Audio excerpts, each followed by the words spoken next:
representing, I'm sitting on this seat for the 48 million Ugandans there. And secondly, I don't get handouts from those countries. There is an order. I don't know why someone wants to put the speaker on order. Right, Honorable Speaker, no one has said you get handouts from these countries. We are talking about... Right, Honorable Speaker, we are talking about the sanctions, which indicated corruption, Malaria theft, and all of these different things. That which you're saying is a different matter. I don't know if somebody is accusing you of getting handouts from these countries. That has not come up, and that's not the issue. For me, my concern is, if you're saying you only bothered about the visa to Kenya, then you shouldn't be consumed by this issue, Honorable Speaker. You shouldn't be, because you also seem to be running us to join you in being angry over this matter. Because your answer is Malaria, right, Honorable Speaker. Leader of... But finally, right, Honorable Speaker, I want to implore government. Thank you. I want to implore government, right, Honorable Speaker. Government, do not wait for foreign countries to sanction individuals, whether it's being involved in Malaria theft, in corruption, and so on. Take action. Why do you wait for that? And then you begin to complain. When you're going to beg for aid, you don't complain. When they say now that we give you aid, that aid is stolen. He's asking for clarification. I'll get it shortly. Honorable government, take action against corruption. Leader of opposition. Leader of opposition. Okay. First of all, I would like to thank the leader of opposition for the submission he's making, right, Honorable Speaker. The clarification I want to seek from L.o.p is that, for purpose of the Speaker, is there any record by any competent court of law in Uganda that has been involved in any corruption matter? Number two, is there, as far as we are all aware, that the two former colleagues who are our colleague members of Parliament, that before courts of law, have the case been adjudicated and confirmed that they are guilty? So, if we are talking about the rule of law, was it in order for that respectable country to impose sanctions on such individuals?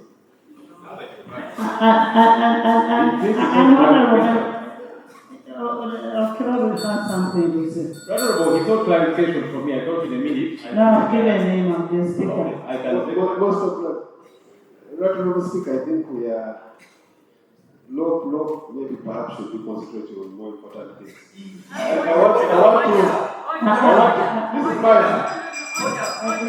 my Honorable Speaker, you're concentrating on nine issues according to you're the one who raised what L.o.p is talking about? about? Saying you're discussing that issue, right, Honorable Speaker. I don't know if it's been over. What L.o.p is talking is important. He's talking about something important. But what I'm also telling L.o.p, don't even deceive yourself that I am hurt. Me, the Anita, I know. Me, to be hurt over those sanctions.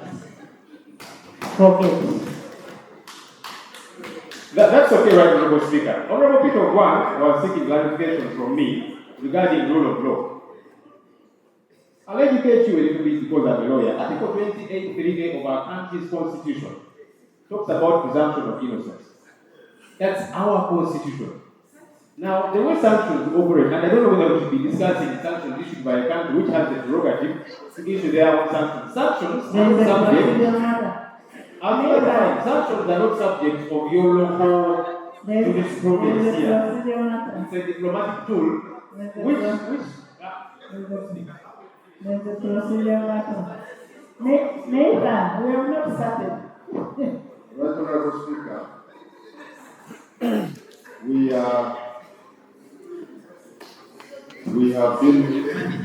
have spent about an hour. Give us 1 hour.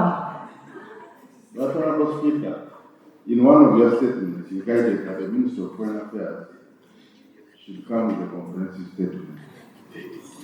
On a matter like this, the first expectation in diplomacy would be the ministry to summon the ambassador of the UK government and state the position of government of Uganda on this matter, and then be able to report to Parliament so that we can have a debate. Is it procedure right for us to continue discussing this matter when actually we have not had comprehensively on the steps that government has taken to engage the other country? Are we proceeding right, Honorable Speaker? Honorable members, Honorable Minister of Foreign Affairs, will expect a comprehensive response on the action that you've taken on this. And I don't want anybody to think I am burdened on whatever is happening, but I am doing this for anything on me touches everybody in this house.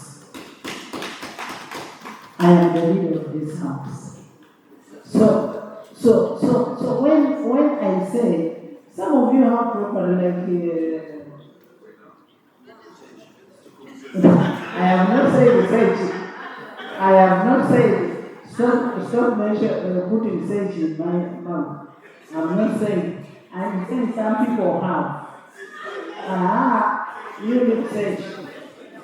I am saying there are people who get their earnings, who sustain their livings in Uganda, who do accountability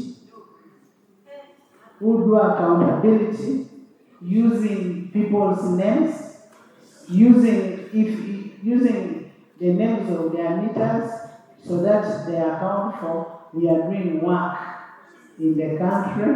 But that said and done, I want a comprehensive report from the Minister of Foreign Affairs, and I want actions that will be taken.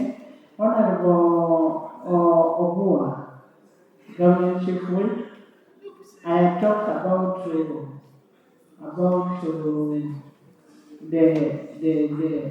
fisheries. About the fisheries. No, I've read the rules. Check the rules. I've read the rules. No, I have read the rules. Honorable, can I hear about the fisheries? Somebody who was killed, people who are being killed in the fisheries areas. Somebody was killed in the Hingo, another one was killed in the fortunate. You have to say something on fisheries. John, let him first give us a government. Except the Honorable Speaker, you have indicated that we are going to discuss about the awards, the service awards, and you said yes, we are going to discuss it. And I probably can use this opportunity to know, so that we prepare ourselves over the same. Yes, because in a way it shows that we are now committed to fighting corruption. Yes, because it's in your chair you have guided that you are going to give a day, searching. Yes, let us see. Searching. Even when you know you have all the favors from me as a friend to speak anytime. When a government chief will be standing to handle something that is concerning someone, give him space. I know you have that favor from a friend. That is the problem. Yes, the issue of fisheries. Right, Honorable Speaker, on a lighter note, Honorable Ssenyonyi knows that the government chief whip is a German-trained commando. So next time, right, Honorable Speaker, on a lighter note, that was on a lighter note. Right, Honorable Speaker. And when to touch the government chief whip, Oduru will act on this side, Okwiri will bring. I don't want to inform him of the other. So, yes. So, Right Honorable Speaker, I have equally seen. Nathan, we have not started on taxes. We are talking about you don't have a rate. Chairman of BCU. Taxes. Right Honorable Speaker, I have equally seen on social media, including in Amolata district, where one resident was reportedly shot dead by a member of the Fisheries Protection Unit, among others. May I request, Right Honorable Speaker, that you give the Minister in charge of Fisheries an opportunity to come and present a comprehensive statement covering all the fishing communities and what is transpiring within the country generally, but also with specific regard to the incidences that we have read and seen in the media. May I request for that time for the Minister to come and brief the House? As the Minister comes, John.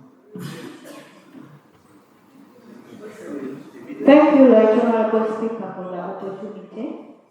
Right Honorable Speaker and members, the military on the lakes are no longer want people to fish and trade silver fish. Right Honorable Speaker, in March this year, in Lamblanding site in Masaka district, military police confiscated fishing gears and silver fish from fishing community. Right Honorable Speaker, I'm requesting the Minister in charge of Fisheries to address this House on this ban and also inform us the plans government has for the people affected because of these bans. Thank you, Right Honorable. Thank you. Honorable Minister, Government Chief Whip, I can see you trying to instructions. Government Chief Whip, you're here, some of them have issues.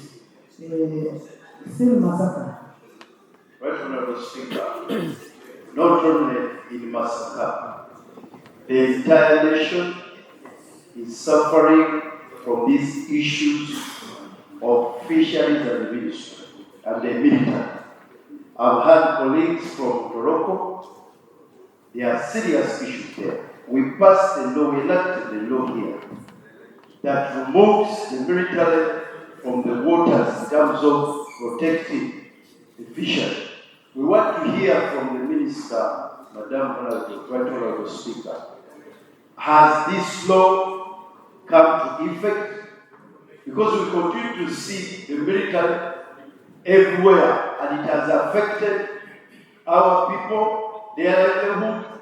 They have been banned from the lakes. Their fishing gear has been banned. We are losing lives. Right Honorable Speaker, is important information. Thank you, Right Honorable Speaker. The information I want to give to my colleague is that it is not only massacre, but if you went even where the Minister of Fisheries has come from, it is still Serena. Thank you. And this one I was talking about was in Biende. Yes. Honorable members, let's get a statement from the Minister as guided by the government chief whip who wants the report in the next sitting. Because the people who are being killed deserve to live. Because they can take away the fish and make the person.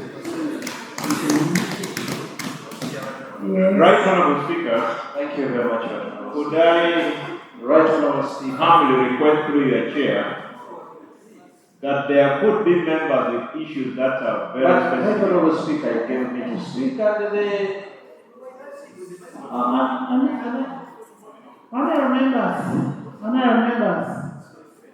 Honorable members, can we have all the people whose areas are affected bring the complaints in writing,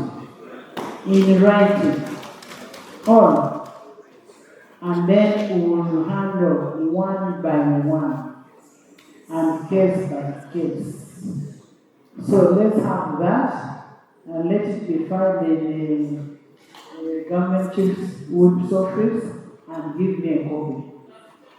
Madam Speaker, you have given me an opportunity on a procedure matter. Right Honorable, you communicated, you yourself, that we may break off.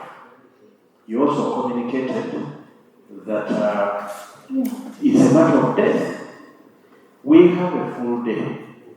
These ministers are there in this country. Can we create time? Because this is a matter of death, Right Honorable Speaker. We need today that the minister comes, gives us either a notice of what is. This is a matter of death, Right Honorable Speaker. The minister can come and there are several ministers within the ministry who can at least instruct UPDF or the military that is safe to stop at least in the immediate term so that Ugandans are saved on their legs. Thank you, Right Honorable. Thank you, Government. Right Honorable Speaker, I want to thank you because what you guided on is what I wanted to bring to the House. I have requested for time, Honorable colleagues, because these incidences are not isolated to only one area. And the fact that we are raising from different areas, that implies the minister also needs time to interrogate such that she can be able to respond to specific incidences in specific areas. So in the interest of that, or having that in mind, I would still think that, Right Honorable Speaker, the way you have guided the Honorable colleagues with specific incidences in their respective areas would report, such that the minister can investigate, respond to them, but also generally respond to issues surrounding the law that was passed by this Parliament. Thank you. Honorable members, let's get a report. So, let's get a report. Okay. Thank you very much, Right Honorable Speaker. Right Honorable Speaker, those with the big water bodies are talking about silverfish. But even us with the small swamps in our districts, those swamps have been a livelihood for us.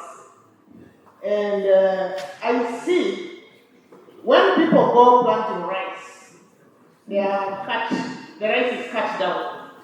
So what about other areas where the Chinese and so-called investors have got to plant rice even in the wetlands? Because for us now, that rice keeps the fish, and we keep picking those small pieces of fish in the water, but we also want the rice. We want to know, what are we going to do, some of us who are surrounded by swamps? Now, I used to know that there was no border, smuggling border in our area, in our area. The way Susan has smuggled in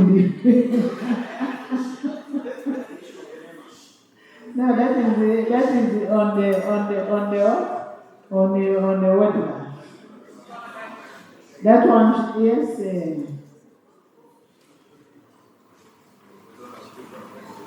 Thank you, Madam Speaker. You made a ruling in the on-sea clarification. I've just got to learn that the Honorable Susan has a small swamp Now, you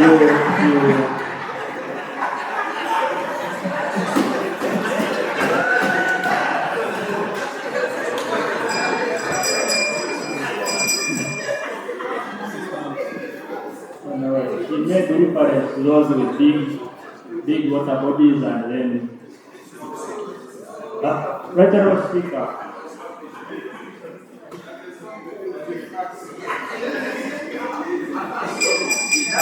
Right around speaker, I want to make a request. You have ruled that the people that have concerns relating to fishing should Put it down. put it in writing. And the others have brought up issues of rice. Other areas, we have issues of disappearing forests. There are so many environmental issues. I would humbly pray that instead of limiting ourselves to fish, you allocate time for us to discuss environmental matters. Yes. And let me tell you, honorable members, when you put your questions in writing, you'll find the Prime Minister takes hard time to get responses from each and every ministry on the questions that are put. But when you raise it here, you may not get all what you need.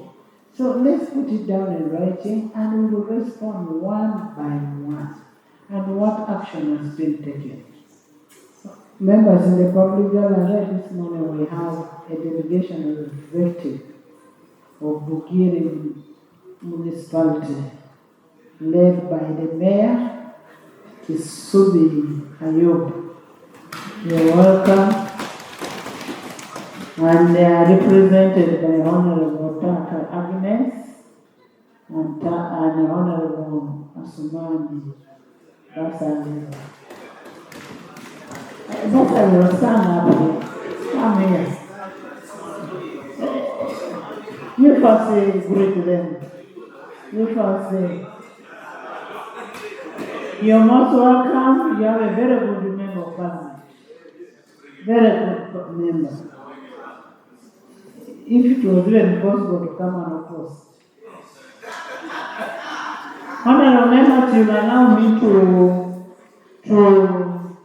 evoke my powers and Rule 25 on the order paper, and we get a motion from the Minister of Education, Sports, and it will be moved under Rule 56 of the Rules of Procedure by the Minister to establish the National Institute for Teacher Education.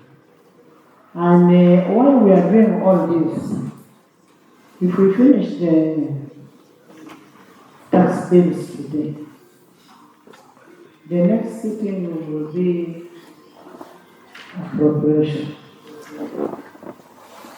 And how I wish if Minister of Finance would declare an in case if they will have a agenda, then this House would allow us to be fight administratively other than calling you back from your villages. We refight and then we ratify on the day when we are sitting. So, Honorable Minister, you have something, sir. Hey. On the same? Not slightly, something. As right honorable speaker, my procedural matter related to the statement that you have acquired from the Ministry of Foreign Affairs.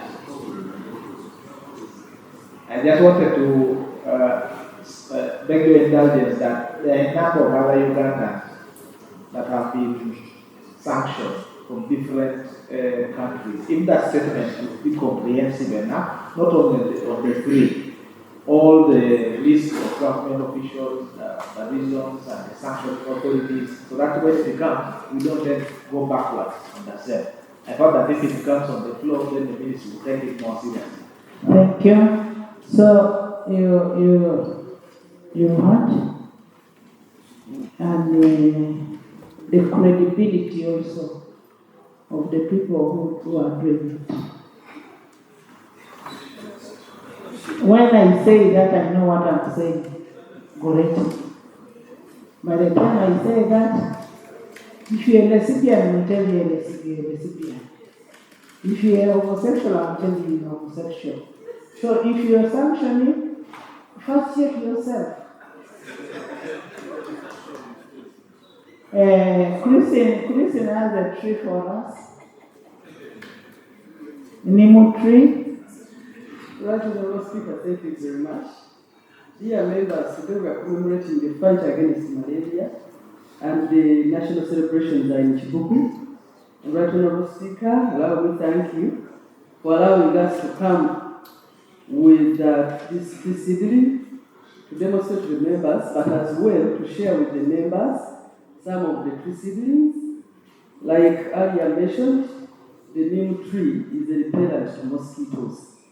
Yes, plant at least 2 in your compound, and mosquitoes will greatly reduce in numbers, or if not completely leave your compound. Thank you. And right, Honorable Speaker, the tree may take 1.5 to 2 years, but right, Honorable Speaker, I request that the malaria supplies in our hospitals need to be thought of. It is really very ashamed that whoever has a malaria patient is requesting for support from the members of Parliament. At least in the meantime, let's try to ensure that the supplies of the malaria drugs are in our hospitals. Thank you for the opportunity. Thank you. Yes, Haji. Honorable Speaker, I want to thank you. Honorable Speaker, the other day, you were talking about the issue of the floods. And the minister said he would be coming here with a statement. I am not seeing the minister here.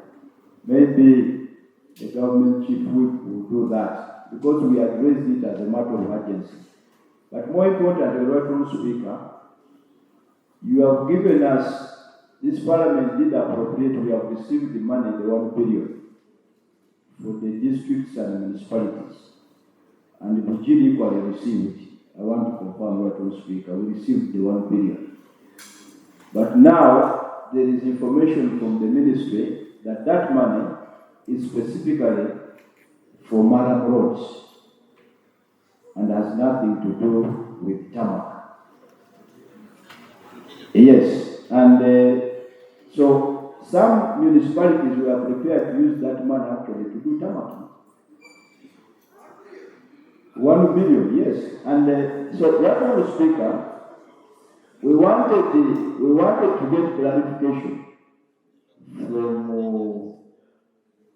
government on specifically the modus operandi in as far as that 1 billion is concerned, especially where a road committee sits and takes a decision, Honorable Speaker.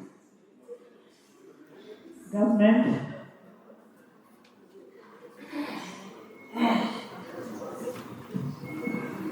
Right, Honorable Speaker, the money in question is called the Road Maintenance Fund. We changed the name from Road Rehabilitation to Road Maintenance. I want to believe because the money is going to districts, cities, and municipalities. Maintenance, in my humble opinion, is not only limited to tomorrow.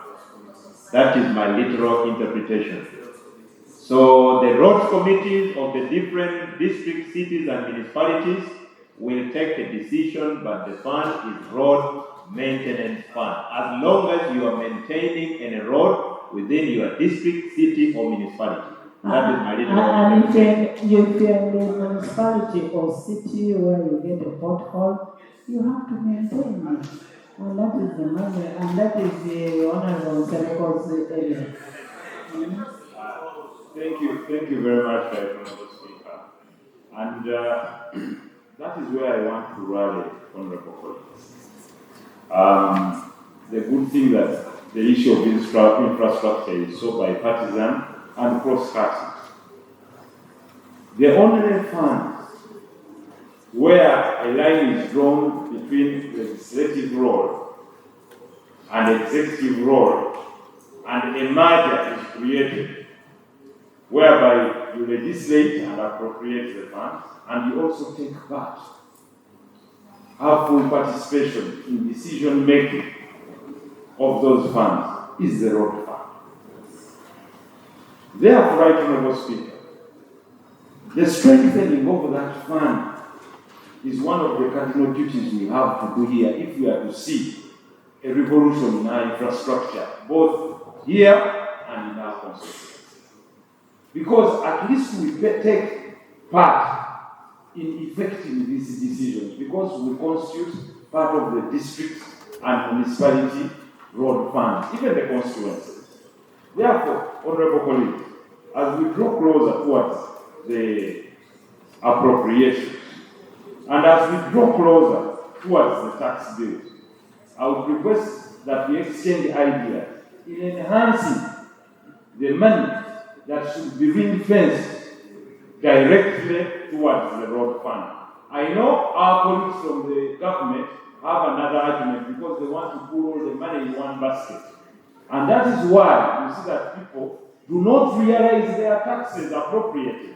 Because they say, when we are paying this at the fuel station, we are told there is a levy that is charged from us. But on return, we do not actually see it reflected. And I would like to thank the Right Honorable Speaker that until she put her foot down on this house is when that 1 billion was released. Otherwise, people are sick and tired of carrying the burden of paying taxes and putting it into one basket without it not being reflected in the form of return on the what they invest in this government. Therefore, I would like us to carry on a serious debate between ourselves and the Honorable Minister, who still thinks that people should pay their taxes and be pulled into a single basket without being reflected in form of infrastructure. We want that debate whether the people from your constituency and in this country believe that they should pay for a fuel levy and not see it in return in their constituency. So you are preempting the fuel debate? I would very much be comfortable with that. Okay. Honorable members, that money is for road maintenance, and if you are living in a city like home cities like Asomani, they should use their money to maintain their stomach. Let them use the money on their stomach. For us, village constituencies, we shall use it on our Maram, and that is that. The money is yours. There is no discussion for that. The road fund committee is there. Next item. Motion for resolution of Parliament. Procedure from Honorable Atkins. Thank you very much, Madam Speaker. My procedural issue goes to the government chief whip. First of all, I want to thank the chief whip for being responsive to members' demands. Madam Speaker, my pigeonhole is literally full of the chief whip's communication or response to what I put or submit in this very parliament. Madam Speaker, my only challenge is that despite his multiple responses to my submissions, no action has been taken by the relevant ministries. And Madam Speaker, in the interest of time, I'll have to assemble these submissions that are made on this parliament, on the floor of this parliament. Number one is about the closed TTC, Barry Teachers College in my community. We have no other teaching institution in Kansas except one that was closed by government. You directed the minister to come and give a response. That has never been done. Number two. Honorable James, now that is the paper that I was calling before. Just cool down. Now, Madam Speaker, thank you very much. That is the document coming next. I appreciate it, Madam Speaker. Now, can I have just this cocktail put together before the chief whip for his or follow up? Another thing is clean, safe drinking water. Madam Speaker, your in-laws from Kasese continue to draw drinking water from dirty sources. Another one is the closed border. Mr. Chief Whip, all borders in Uganda are open except the Kasese border. The Kasese airport, the public university that was promised by the president to the people of Kasese. Another one, the mortality rates. Another one, Madam Speaker, very finally, this parliament, Honorable Adkins, we have got your issues. This last one, Madam Speaker, with due respect. Honorable Adkins, we've got your issues. Why you feel some of them need to be addressed, you can write to me and write to the ministry on how we can address them. Honorable One. Thank you very much, Madam Speaker. I'll put them, all of them together and submit them. Motion for resolution of Parliament to establish the Uganda National Institute for Teacher Education. Madam Speaker, I beg to move a motion for a resolution of Parliament to establish the Uganda National Institute for Teachers Education under the University and other institutions. Thank you. I hope you're not picking something from top. Honorable Speaker, I'm not raising a procedure for interest, but I'm raising a federal procedure for the Republic of Uganda interest. Right, Honorable Speaker, we're experiencing a coffee boom currently. I am a coffee farmer, and prices have skyrocketed. How did that come in? Madam Speaker, I'm raising on a procedural matter. Madam Speaker, I'm raising on a procedural matter. Okay. Thank you very much. Right, Honorable Speaker, the procedural matter I'm raising, you have consistently reminded the ministry to pay the coffee nursery operators in this country, but they have not been paid up to now.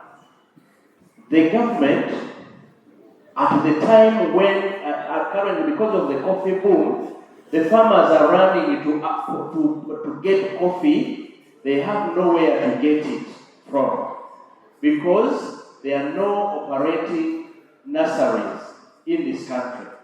Right, Honorable Speaker, having noticed, we don't know when the boom is going to end, but every other day, the prices are going up. The nursery operators, the business is down.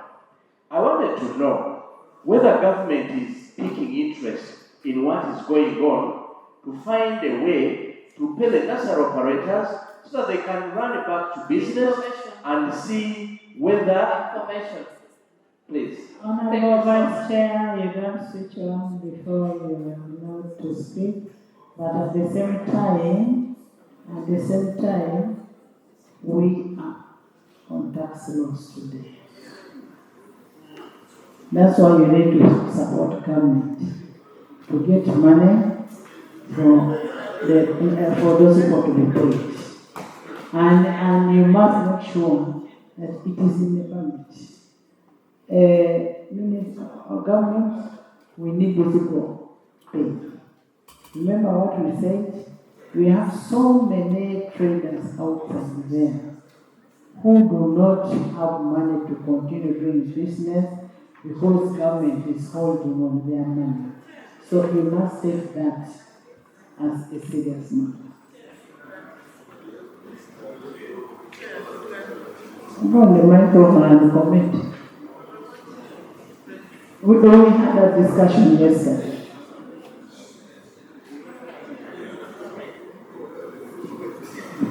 Right, Honorable Speaker, the good news is we are in the budgeting period and the budget will come here and subject to availability of funds appropriated, we will meet all the obligations on the side of government. Thank you. Honorable Wang, that will be handled, Patrick. Thank you very much, Right Honourable Speaker. Right Honourable Speaker and colleagues, I beg to move a motion for a resolution of Parliament to establish the Uganda National Institute for Higher Education under the Universities and Other Tertiary Institutions Act 2001. Madam Speaker, I move under Rule 82A, one of the Universities and Other Tertiary Institutions Act 2001, Act 7 of 2001 and Rule 56 of the Rules of Procedure 2021. Whereas Section 82(1) of the Universities and Other Tertiary Institutions Act 2001 empowers the Minister responsible for education by statutory instrument on the recommendation of the National Council for Higher Education and by resolution of Parliament to establish an other degree awarding institution as a public institution. And whereas Section 24, 25, 82C and Schedule 2 requires the Minister to include in the statutory instrument the objects, function, and location of the other degree awarding institutions respectively.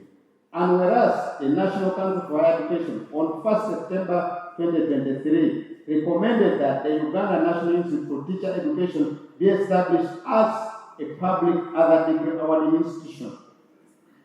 Whereas Objective 18(2) of the Constitution provides the state shall take appropriate measures to afford every citizen equal opportunity to attain the highest education standard possible. And whereas Article 30 of the Constitution provides that all persons have a right to education, and whereas the Minister responsible for education calls to be prepared the universities and other tertiary institutions establishment of the Uganda National Institute for Teacher Education, Instrument 2023. Now therefore be it resolved by Parliament that the Uganda National Institute for Teacher Education be established with the following objects, function, and location as set out in the University and Other Tertiary Institutions Act. Madam Speaker, I beg to move. Thank you. Seconded by Finance, Minister of Finance, Chair of Finance, Government Chief Whip, Frank, Solo, Endakasi, Okirol, Alexi, Achan, Maggie,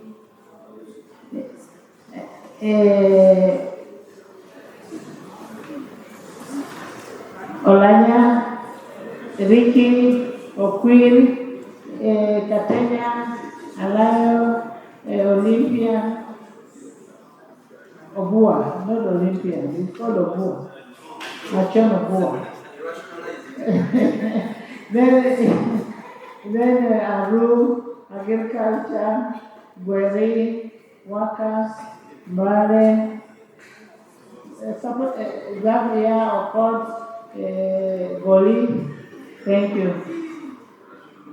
Sylvia, yes. Yes, speak straight. Procedure. Madam Speaker, you allow me, as I raise this point of procedure, ask the Honorable Ogwang another take Parliament serious. The motion that the Honorable Ogwang is moving is a very serious motion, Madam Speaker. that should not even have come as a way that is bringing in.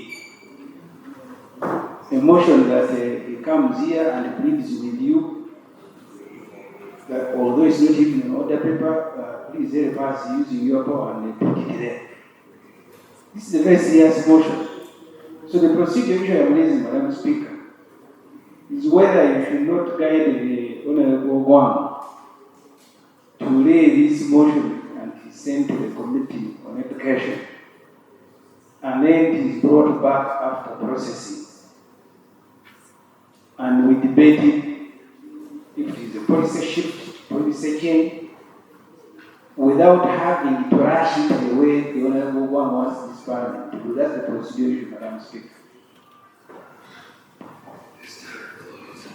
Let's first get the justification of why it's bringing the motion.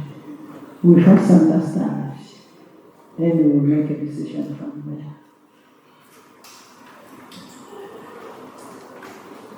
Thank you very much, Madam Speaker. Madam Speaker, in line with them, first of all, I'd like to thank members for the support you've accorded to this very important motion. Number two, I want to address myself to the objects of the motion. The objects of the motion is to provide a niche-based pre-service and in-service teacher education programs for all levels of education. Second thing is, Madam Speaker, is to provide education, training, and development program for career development of our teachers in their country. The other one is to collaborate with the regulator responsible for teacher education, training, development, and implementing continuous professional development programs for teachers, education administrators, and inspectors of school. To provide professional guidance and technical advice to the ministry responsible for education on the development of the teaching profession in Uganda. To collaborate with other institutions and development partners for purpose of teacher education, training, and development, and to promote research, innovation, transformative education through vocationalization of teaching and community engagement in the educational practice. Madam Speaker, this is the main objective as to why I have come here to seek for your indulgence as Parliament to allow us to move this motion. I thank you so much, Right Honourable Speaker. Yes, President. Yeah, thank you, Madam Speaker. I think considering what the Minister just presented, this is a very, very serious motion. And you know, in the sector of education, which we have had a lot of changes recently, we don't need to take it very lightly the way it has been presented.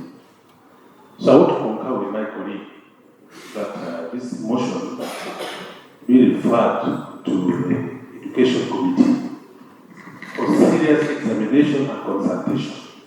So that when it's brought here, we are able to discuss. We are discussing something about education in the country, which is not a simple matter. So I want to, with your guidance, Madam Speaker, would be, wise to advise the move of the motion to refer this motion to the Committee of Education for serious consideration. Thank you very much. I want to refer you to the Universities and Other Tertiary Institutions Act, Section 82A. 82A1. Establishment of other degree awarding institutions. The Minister may, by a statutory instrument on the recommendation of the National Council and by resolution of Parliament, establish any other degree awarding institution as a public tertiary institution. The National Council shall, within 30 days of the publication of the statutory instrument in the Gazette, register other degree awarding institutions established under this subsection 1. So Honorable Kwan is moving under that, under section 82A1. where there should be a statutory instrument which is attached. The statutory instrument is attached and it was gazetted. Odul? Madam Speaker, you asked do who is not interested. No. See, my procedure and request. And I have no problem with the proposal. I am only asking you, Madam Speaker, as the head of this institution, to have this matter processed in the way we process that matter. Because he is asking us to make a resolution. First, usually matters like this, they will write you and that particular motion is on the order paper. This one has come as a way of amendment. We need to internalize and reflect on what he's proposing. I don't want to liquidate tomorrow. I don't know why the minister behaves as if there is something that is chasing him. So can this matter, Madam Speaker, and I seek your indulgence, be referred to the committee, it is processed and brought back, the roof will not come down. Madam Speaker, maybe let me beg the indulgence of colleagues. First of all, I want to implore you, honorable colleagues, that this motion is time bound because Madam Speaker cannot be protected. Madam Speaker, on the issues which have been raised, I want to confirm that the entire teacher profession was consulted on as far as this specific formation or formulation of the teacher university is concerned. Number two, in line with that,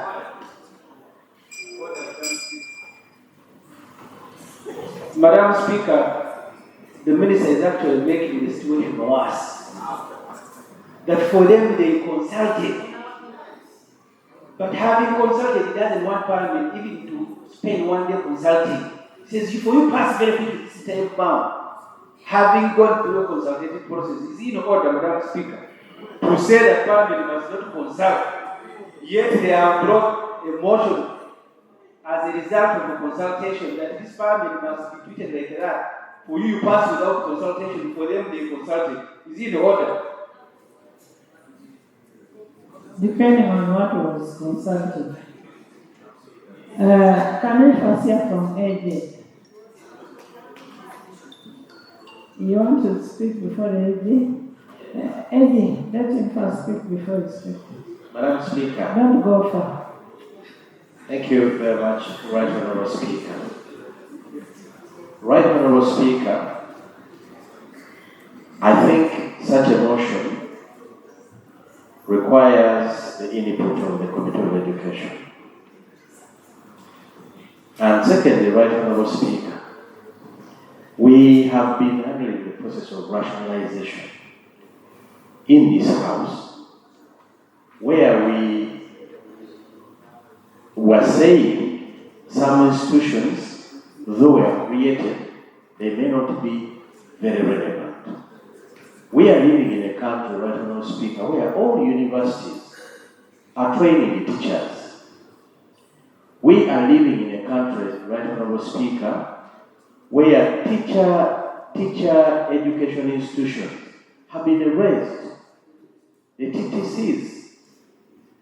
We are living in a situation in a country, Right Honourable Speaker, where NTCs are weakened. Yet those NTCs would have been better in training institutions because they are regionally best. Now, Right Honourable Speaker, we are here with a minister who wants us to process a motion coming as though I think he wants to say at one point in time it is Parliament that passed it. Right Honourable Speaker, I think we will lose nothing if this motion that he has presented here goes to the Committee of Education so that there is a report and the Committee of Education pronounces itself because it will consult the other stakeholders. Thank you very much, Right Honourable Speaker. Thank you. Thank you very much, Madam Speaker. In our Constitution, Article 90, Parliament forms committees to assist them doing work. And that's a constitutional matter. And Madam Speaker, on Tuesday when we were reading, the issue which was outstanding, which we should start at 10, was tax what? Bills. It wasn't saying that there was something urgent which was missing.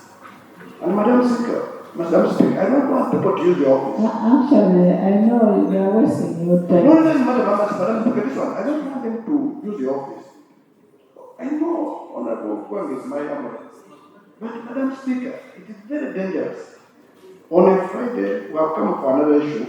Something is quickly smuggled in so that it is passed immediately. And this is very dangerous for our institution. And this parliament belongs to all of us. And Madam Speaker, I would want to beg you. Despite the fact, Honorable Kwang is my own, that he allows to take time, send this since he has presented it, let it go to the committee, they process the processes, and we all for it. Because those who never had an opportunity to engage in the public, as they say, will have an opportunity to go to the committee. It is very dangerous. This parliament has decided now to do what it wants to do. It will be not good for us. Jonathan? Right, Honorable Speaker. Yeah, Jonathan. The minister has informed Parliament that they carried consultation and they have a report. Madam Speaker, I would request that the minister shares with us the report as Parliament before we carry into this motion. Have you carried the due diligence? And as who? Therefore, kindly, Right Honorable Speaker, let the minister share with us the report as Parliament before we carry it. Because we are not going to gamble with the future of education of our country, where we just walk from any door and we want this change here. Kindly share with us the report before we make our position. Honorable members, you gave promise to the minister, and you said that the minister shall have a statutory instrument, and it should be brought and forth within 30 days. And it should be supported by a resolution of Parliament. And the statutory instrument, you did not lay on table, one lay on table.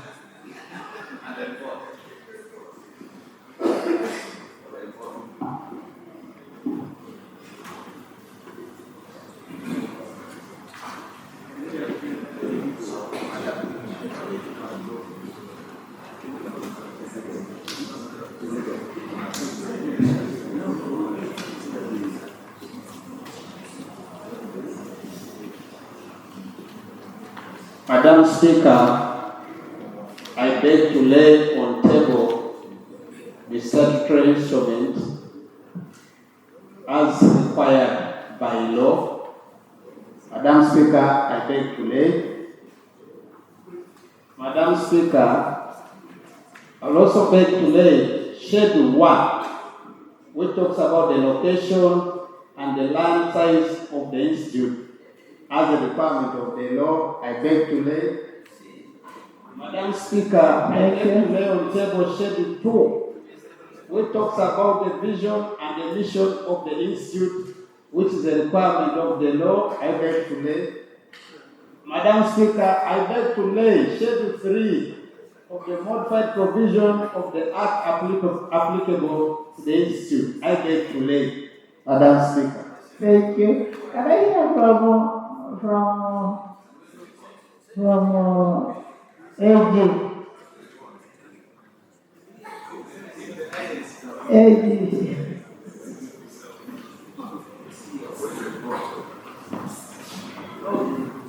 Thank you, Honorable Speaker. The concern of Ssenyonyi and the other members is that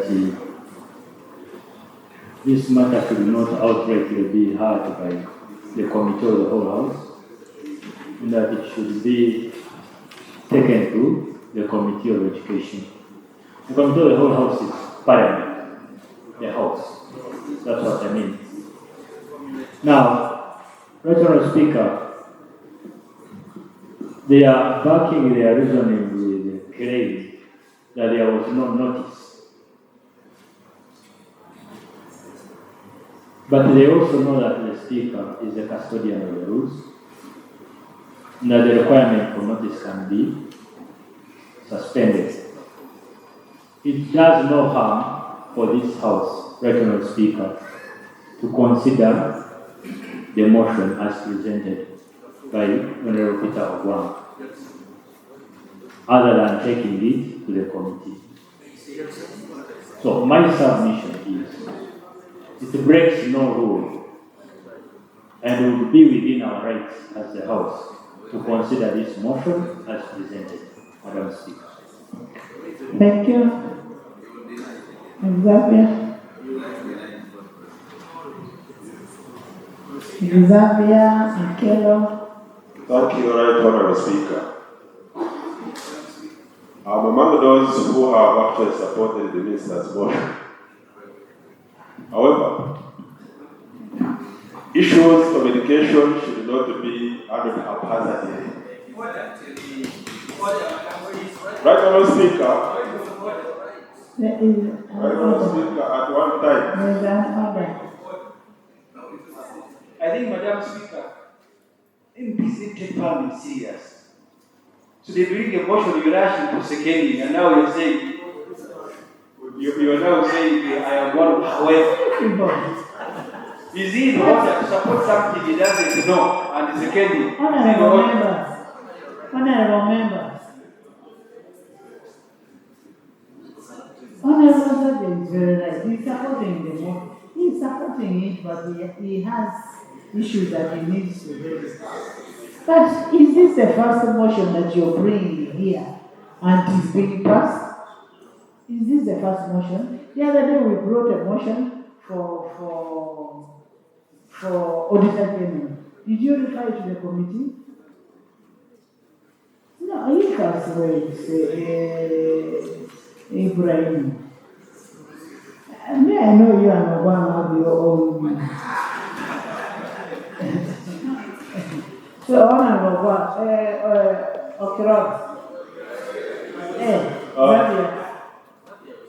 thank you, Right Honourable Speaker. But as I said, it is time bound. And you're acting under a law which is existent, which says you must have a gazette and within 30 days there should be an approval. The gazette is there. Yes. Thank you, Right Honourable Speaker. For this matter, I will submit as an educationist. And issues of education should not be handled haphazardly. I want to appreciate that the Minister took time and consulted those other stakeholders. Like we took time, I think we also need to take time as Parliament through the committee and then at plenary. I want to recall that one time we had Institute of Teacher Education Chamber. So we need to know why was it removed and why are we creating a similar institute. And all these can be analyzed through the committee and then finally brought to the House. And because of that, I think it is prudent that the matter be referred to the committee. That finally, we get the findings of the committee and we shall base on that to make the resolution as Parliament. I want to admit that on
Let me hear from government first.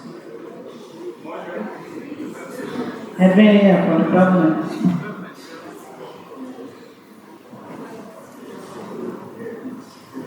Right Honorable Speaker, I wish to start from a point raised by the Attorney General that what we are doing does not offend any provision of our rules, but I want to add that what we are doing, we are complying with the law as was passed by this Parliament. I am saying this because we established as a Parliament under the Universities and Other Tertiary Institutions Act, the Ugandan National Institute for Teachers Education.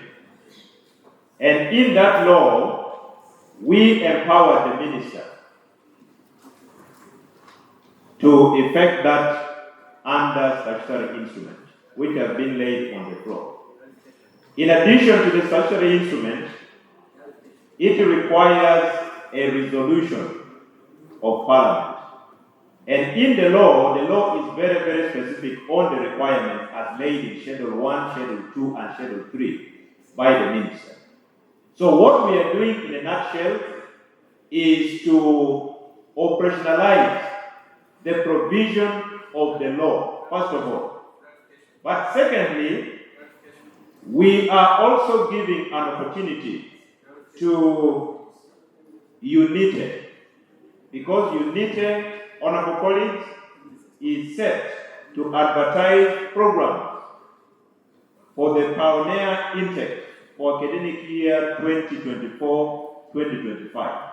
So, honorable Speaker, in my humble opinion, our hands, honorable colleagues, because the resolution is the resolution of Parliament, is tied by the law.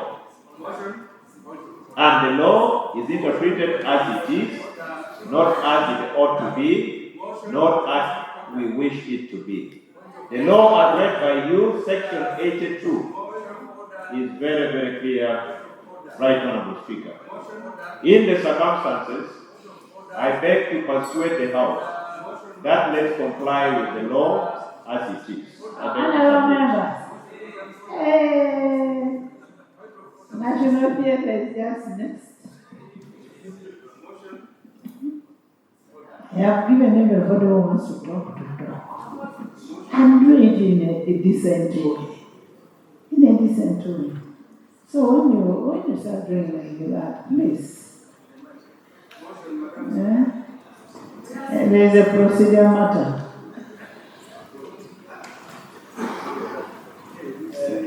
Right Honorable Speaker. Why are you laughing at me, Johnny? Madam Speaker, I think for all the intentions, good as it is by the minister, he has not done himself justice. First of all, he approached you and said that there was something very urgent, and you exercised your prerogative and said, yes, it's urgent. And the minister has not addressed this House on the urgency itself. I think that's why you see number of members are rising up. I know the government chief whip has attempted to justify it by saying there is an alarm that will come, but that's not enough. And the budget yes. The second point is that when the matter is not sent to the committee and the intention is that this House handles it, then all information that the committee should have received must be brought to this House. For example, the minister would have taken us through all the documents and says the land is located here, because that is what the committee was going to inquire. So that at least you may, I'm not saying the House, but at least you give the House a benefit to see whether we can actually approve. So the procedural matter I wanted to raise is that if it pleases you, this minister be given time to make a proper justification, including even going through the documents they have laid here. It's talking about the acres of land is here, so that at the end, the House may actually proceed and say, we can entertain it, since now we have all information provided. Yes. So,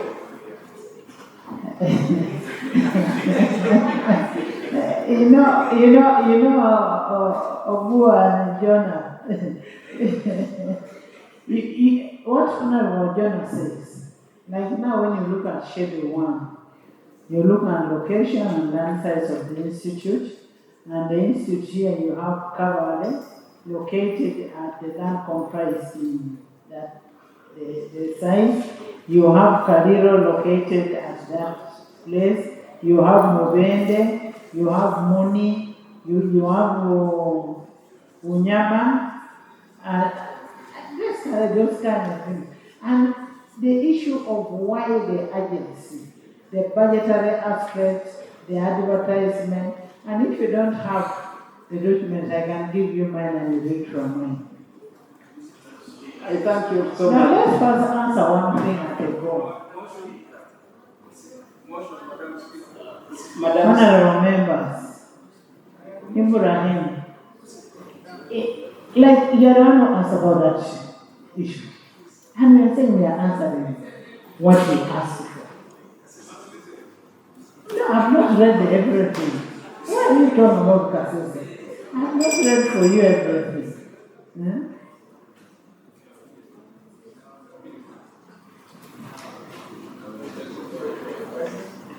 Madam Speaker, first of all, I would like to implore members to say the following in line with the motion I moved here earlier on. First of all, I did give a justification in line with our rules of procedure. Number two, I want to address myself to the motion in terms of the functions of the institute.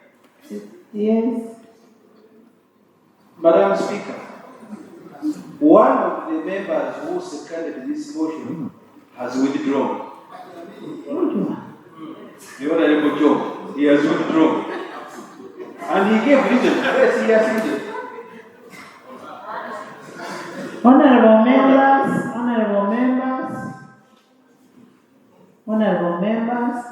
Honorable Nathan said, we have issues to handle. And we are running out of time. Huh? And I am telling you, we are acting within the law. The law says a minister shall, not may. The minister shall, and there will be a motion by a resolution by motion of Parliament. And this is the resolution that has been brought. Why are you disturbing the young man? Huh?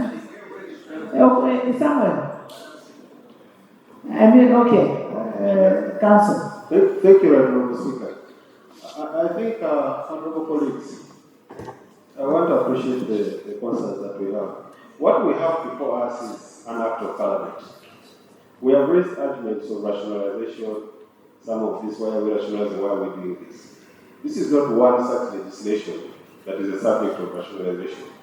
So we have an act of Parliament that in section 82A, One. Is 82A, yes, 1 and 2. It's quite so elaborate. There are three conditionalities that should be met. 1, statutory permit. 2, the recommendation. 3, the resolution of Parliament. Now the 2 have been satisfied. There's a statutory permit, there's a recommendation from the council. Now what is left is for us to have this resolution. Now, if you read 82A and you go to 2, that's where my brother Peter gets in a bit of. Already, there's a time in the Gazette which is running. There are budgetary issues. Maybe what the minister ought to inform the House with certainty and clarity is that how much time do we have? Because that is the time bound that the minister is talking about. After gazetting, how much time do we have? Can we be able to consider that? The arguments we are raising should entirely be to say, are we moving within the confines of the law? If the motion has been brought and it is in consonant with the rules of procedure of Parliament, I find no illegality in the motion. This illegality. Honorable members,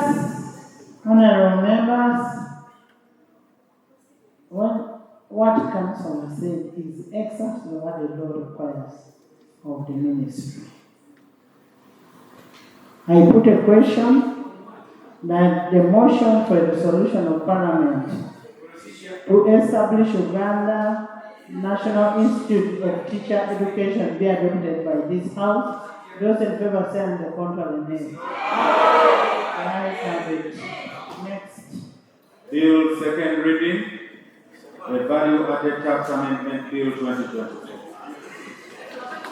Honorable Minister, can you move a motion?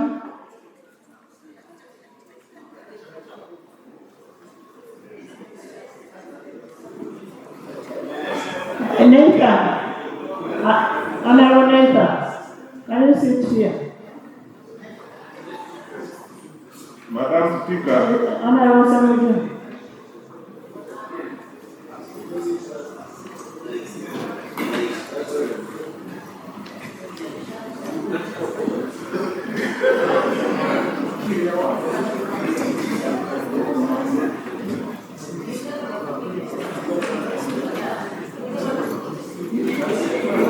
Madam Speaker, I beg to move a motion that the value added tax amendment bill 2024. Honorable members, we are on the back.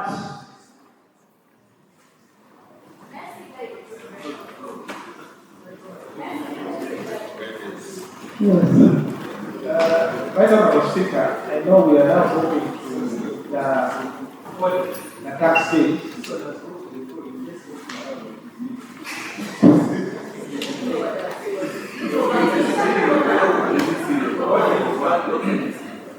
Honorable members, free sitting. Honorable members, free sitting. Madam Speaker,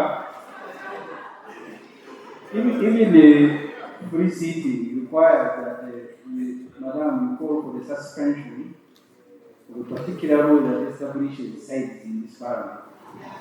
And then another rule, MPs are stopped from walking around like they are hiding cattle. I thought Jonathan was raising something. This particular minister, Junior Minister of Education, he jumped from his chair, he almost knocked me here. I don't know what he wants from outside. Is he in order?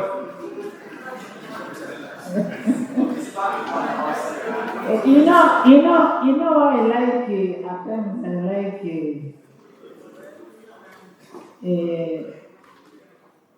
this young man of Jonah, in the neighbor. He talks very serious issues. He does not involve in those. Right Honorable Speaker, thank you very much. And you have rightly observed, I raise serious matter. Now the serious matter I want to raise is that now we are going to process the tax bills. And I'm going to be here, and I know many colleagues will be here. But reading from the previous item we have handled, I wanted an assurance from you, Madam Speaker, that you are going to give us time. And when you put the question will be a vote by this House and not the vote by the presiding officer. So that is the big motivation that makes me sit in this House. This one was by the House. And it's a very simple. No, I also sit in the House and I know the agency back. At that time, but Jonathan, now when we come to Jonathan, I want to tell you one thing. It is not our interest to hurt Ugandans, especially when it comes to taxation.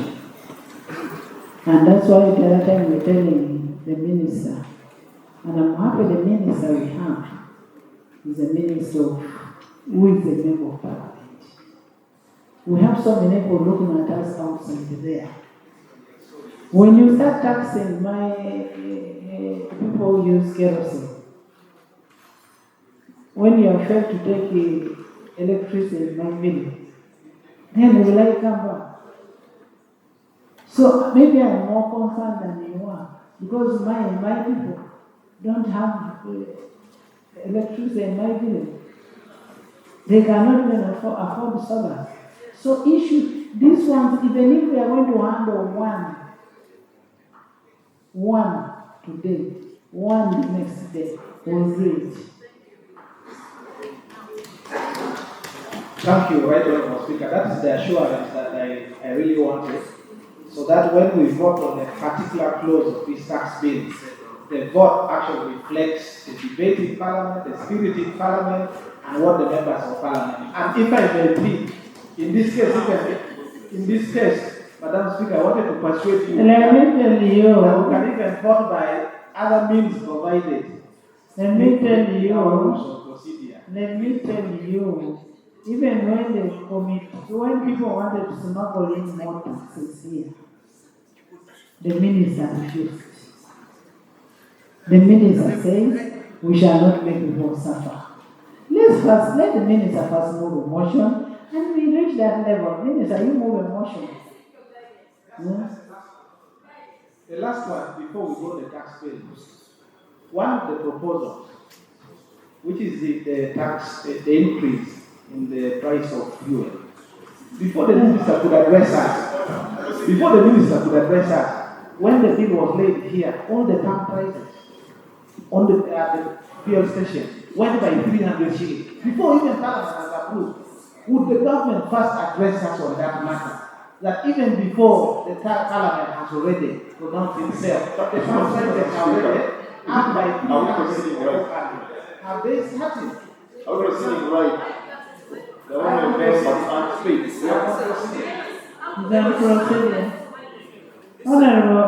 Honorable Minister will address the House. He says that there is A. He also asked us to proceed. Madam Speaker. Honorable Minister. Madam Speaker, can you close when we get there? No, but he's raising something. No, but he's stating. But that is outside. We did not pronounce ourselves as Parliament on those taxes. Now, those who are called culpable should be brought to book. I thank you so much, Madam Speaker. I think Parliament has not envisaged a situation where me as a member of Parliament I would debate with the Speaker. The questions I ask is for the executive. I just implore you to pass it to them, let them answer. No, what I am saying, I'm also telling him that we did not pronounce ourselves as Parliament. What Honorable Dulu is saying, that this will increase fear. By how much? They started speculating. Madam Speaker, we run an open economy where prices are determined by forces of demand and supply. Government has no role in determining farm price.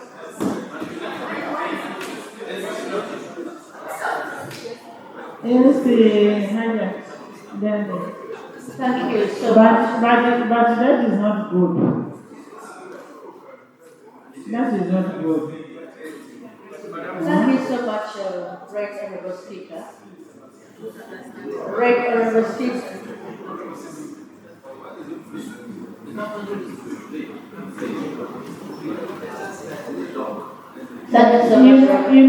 Members, these tax bills is another procedure for us to close those gaps. Once we pronounce ourselves today that we don't want taxes on kerosene, then there is no way we should be able to see somebody change them on kerosene. So the minister, let's finish on this, and our position will be very clear. You cannot increase fuel when we have not passed a bill here. Speaker, you gave me to raise the procedure matter. I have just one point, and without disrespecting. Speaker, is it procedure right that I pushed off the microphone? Thank you so much, Right Honourable Speaker, with due respect to the senior members of Parliament. The procedural issue I raise is to seek your guidance on how to debate. The previous discussion... members, from the, please listen. Yes, I'm seeking your guidance on debate in the House.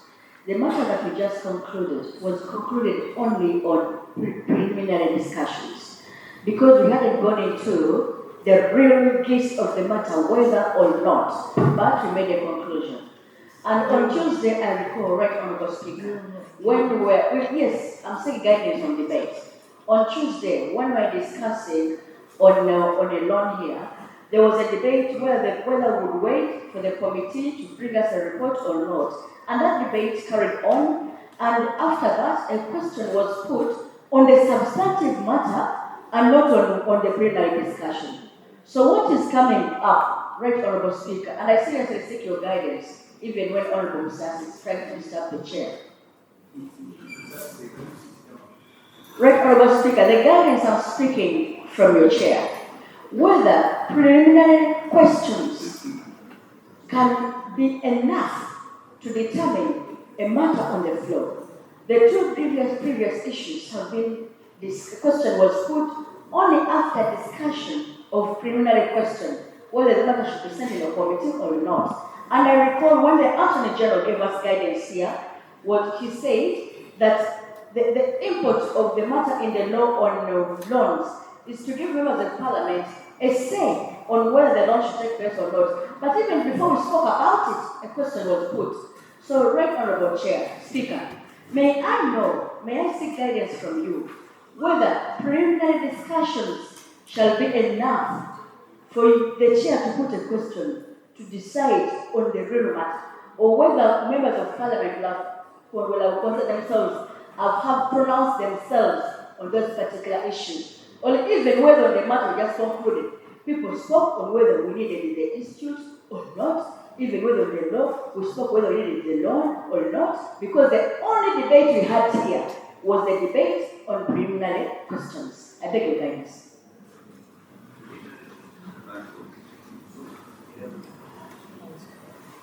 Can you bring a motion? Thank you, Right Honourable Speaker and colleagues.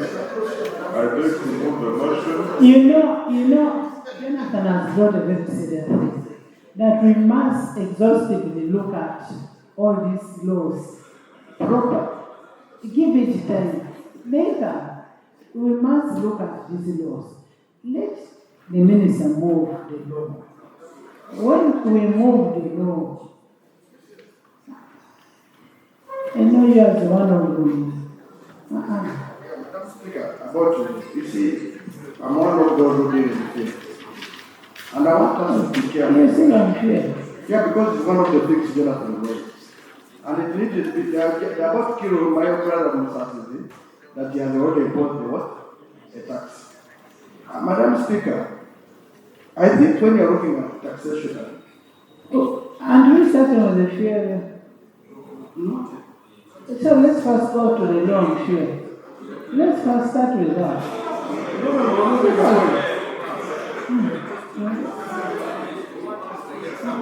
You people, you're debating what has not been presented. No. You're debating. Thank you, Right Honourable Speaker.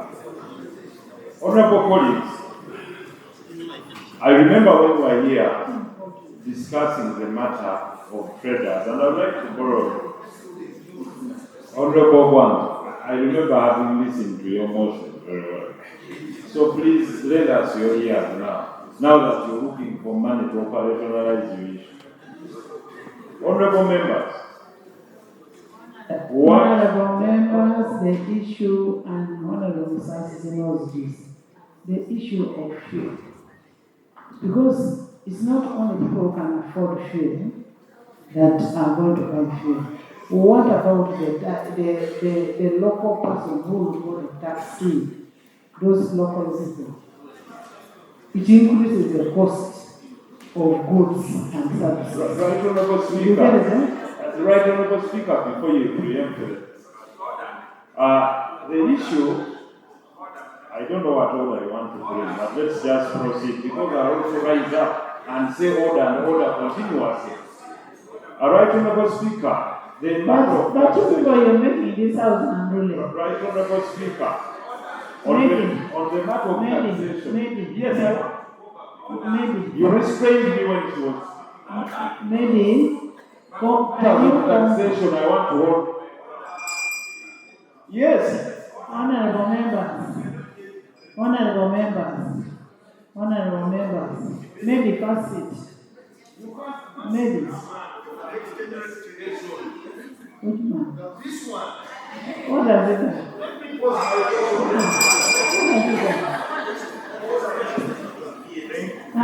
Thank you, Right Honorable Speaker. Before you hear from me, you cannot presume what I'm going to say. The government presented the framework papers and the ministerial policy statements. You had chorus by chorus from every minister saying, my department needs more funding. The Honorable Minister of Finance intends to bring sources of raising revenue. All right? Therefore, what Honorable Duru is saying is that for any law that is being presented is to cure something. If we say we are removing this, how do we broaden the tax base? That is the most important thing we are talking about. When we are talking about milking of the traders, yes, I'm telling you, because at the end of the day, we walk back to this house when a particular source of people is the one being squeezed if we could not devise solutions from here. Honorable members, we are debating in anticipation. Can you move? Okay, can I ask a question? Do we need to pass tax bills? Yes or no? Yes. We need to debate, not for what. No. Do we need tax bills? Now, how do you debate before it is moved? How do you debate before it is moved? Committee of Finance. All the issues that colleagues are raising are part of the bill. Exactly. Now, I don't know what sort of parliament are we going to be. All the issues on fuel and everything are in the bill. Why don't we allow the minister to put the motions and then we deal with the bill themselves? are you clear for Ssenyonyi for the first time? Madam Speaker, when you said, do we need to pass the bill? No. It is not passing the bill. Nathan said, Honorable Nathan Nandala of Budapest, chairman of Bugis Cooperative. Can you move? Nathan just said the answer is the law is there. That's what I was asking. Right Honorable Speaker, I beg to move a motion that the value-added tax amendment bill presented before be read for the second time. I beg to move. Seconded. It is seconded by Connie, Susan, Maggie, Koro, Jane, Agriculture, Nancy, Afande Alayo, Obua, Achon Obua, Katesh, AG, Ogwan, and Amos, Honorable Bahati, Government Chief Whip, and all the NRMs.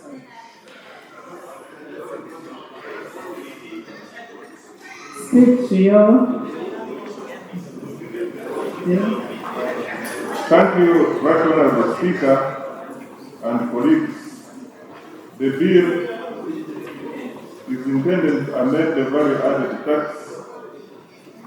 cap 349, classify the supply of goods or services by an employer employer to an employee at no consideration as a taxable supply.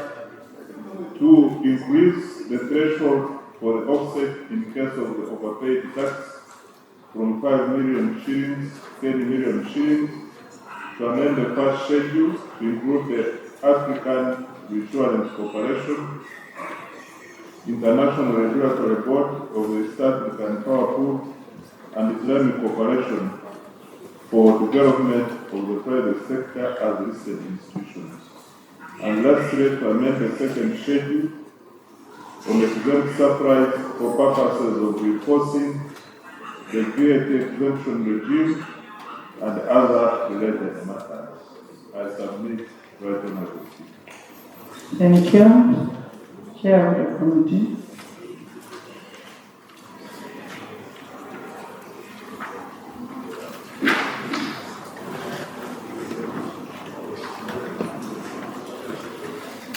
Has it house enough?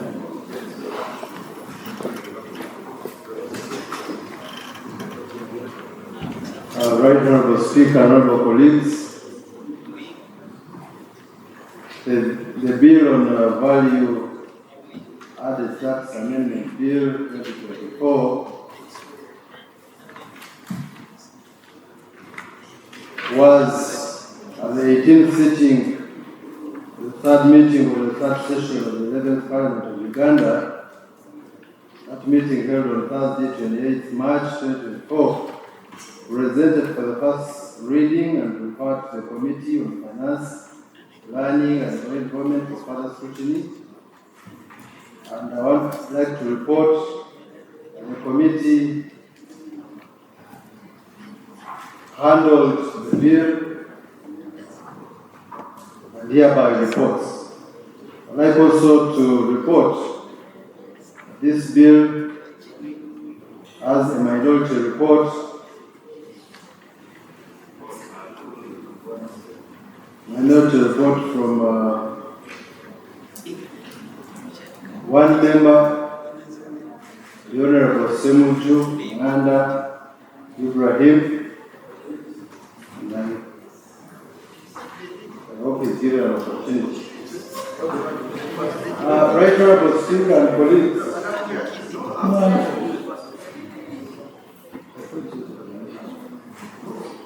If you say that, I also attack the minority. Yes.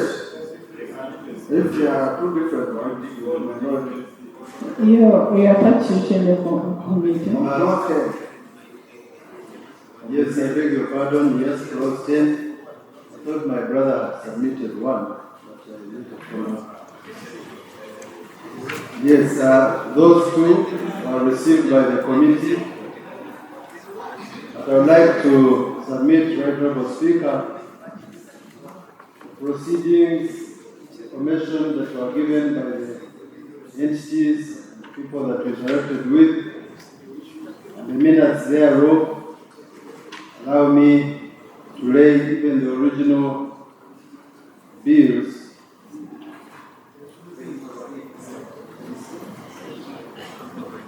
The original reports, I beg your pardon.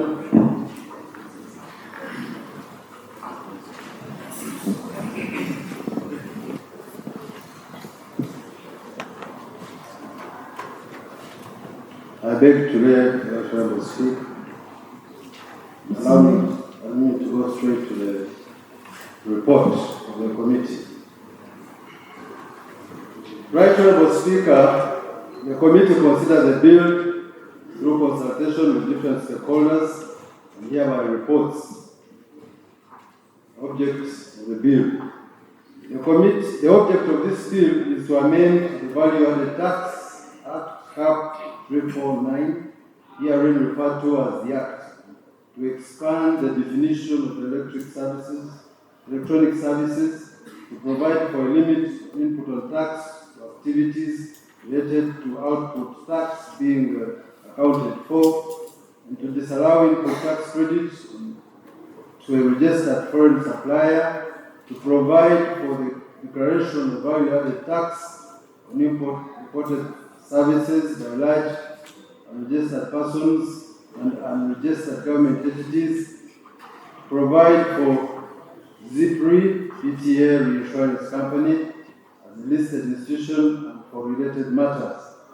Methodology: the committee held meetings and received memoranda from the following: the Ministry of Finance, Planning and Economic Development, the Attorney General, Uganda Revenue Authority, Uganda Law Society, Southern and Eastern African Trade Information and Negotiation Institution, Siatini, Uganda, the Private Sector Foundation, Uganda, Uganda Manufacturers Association, PricewaterhouseCoopers, and all the communications were attached in what I've laid, Your Honorable Speaker. Observations and recommendations of the committee. Right Honorable Speaker, honorable colleagues, the committee made the following observations and recommendations based on the Minister's proposals and the stakeholders' views. General observations and recommendations. Revenue and certificates of financial implication.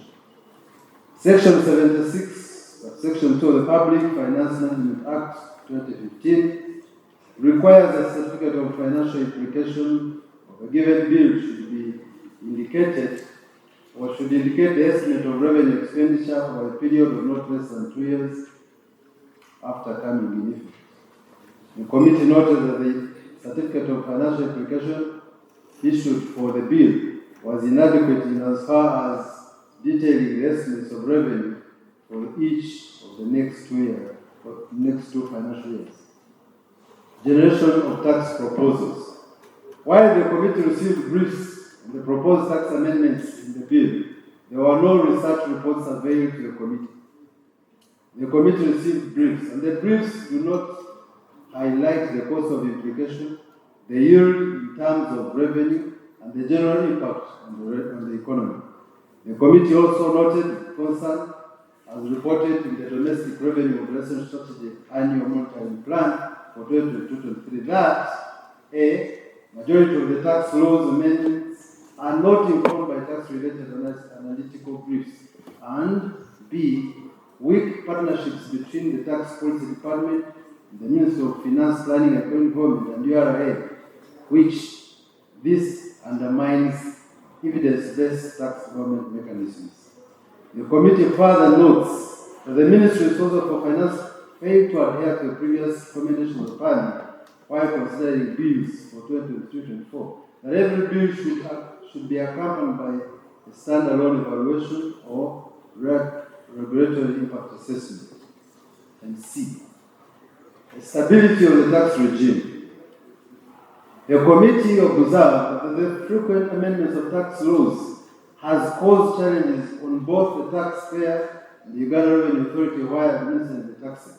The committee attributed this to the absence of a comprehensive tax policy. Therefore, we recommend that the Ministry of Finance establishes a comprehensive taxation policy to address, among others, the stability of the tax regimes.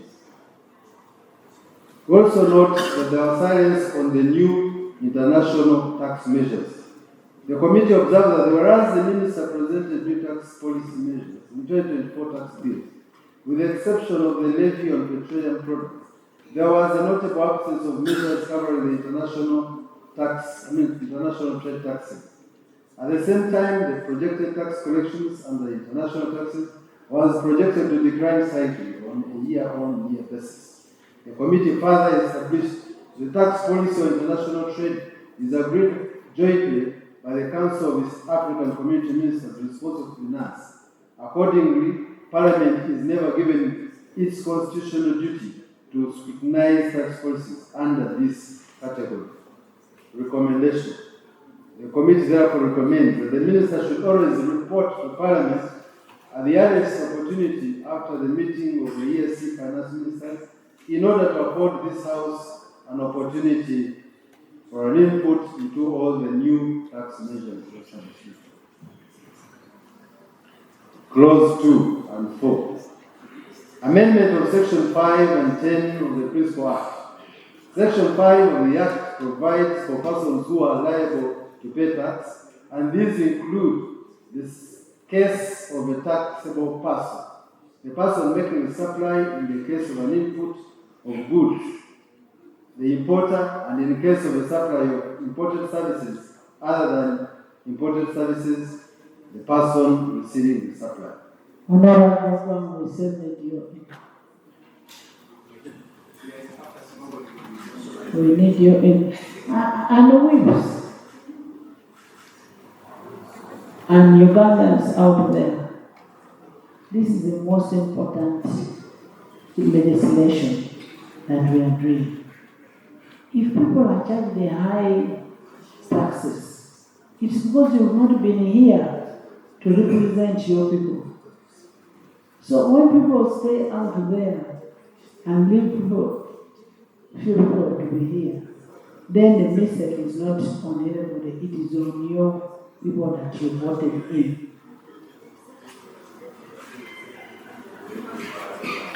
Then afterwards you start claiming URA, who is just executing what has been passed here. So all the whips, you need to have your members in the house.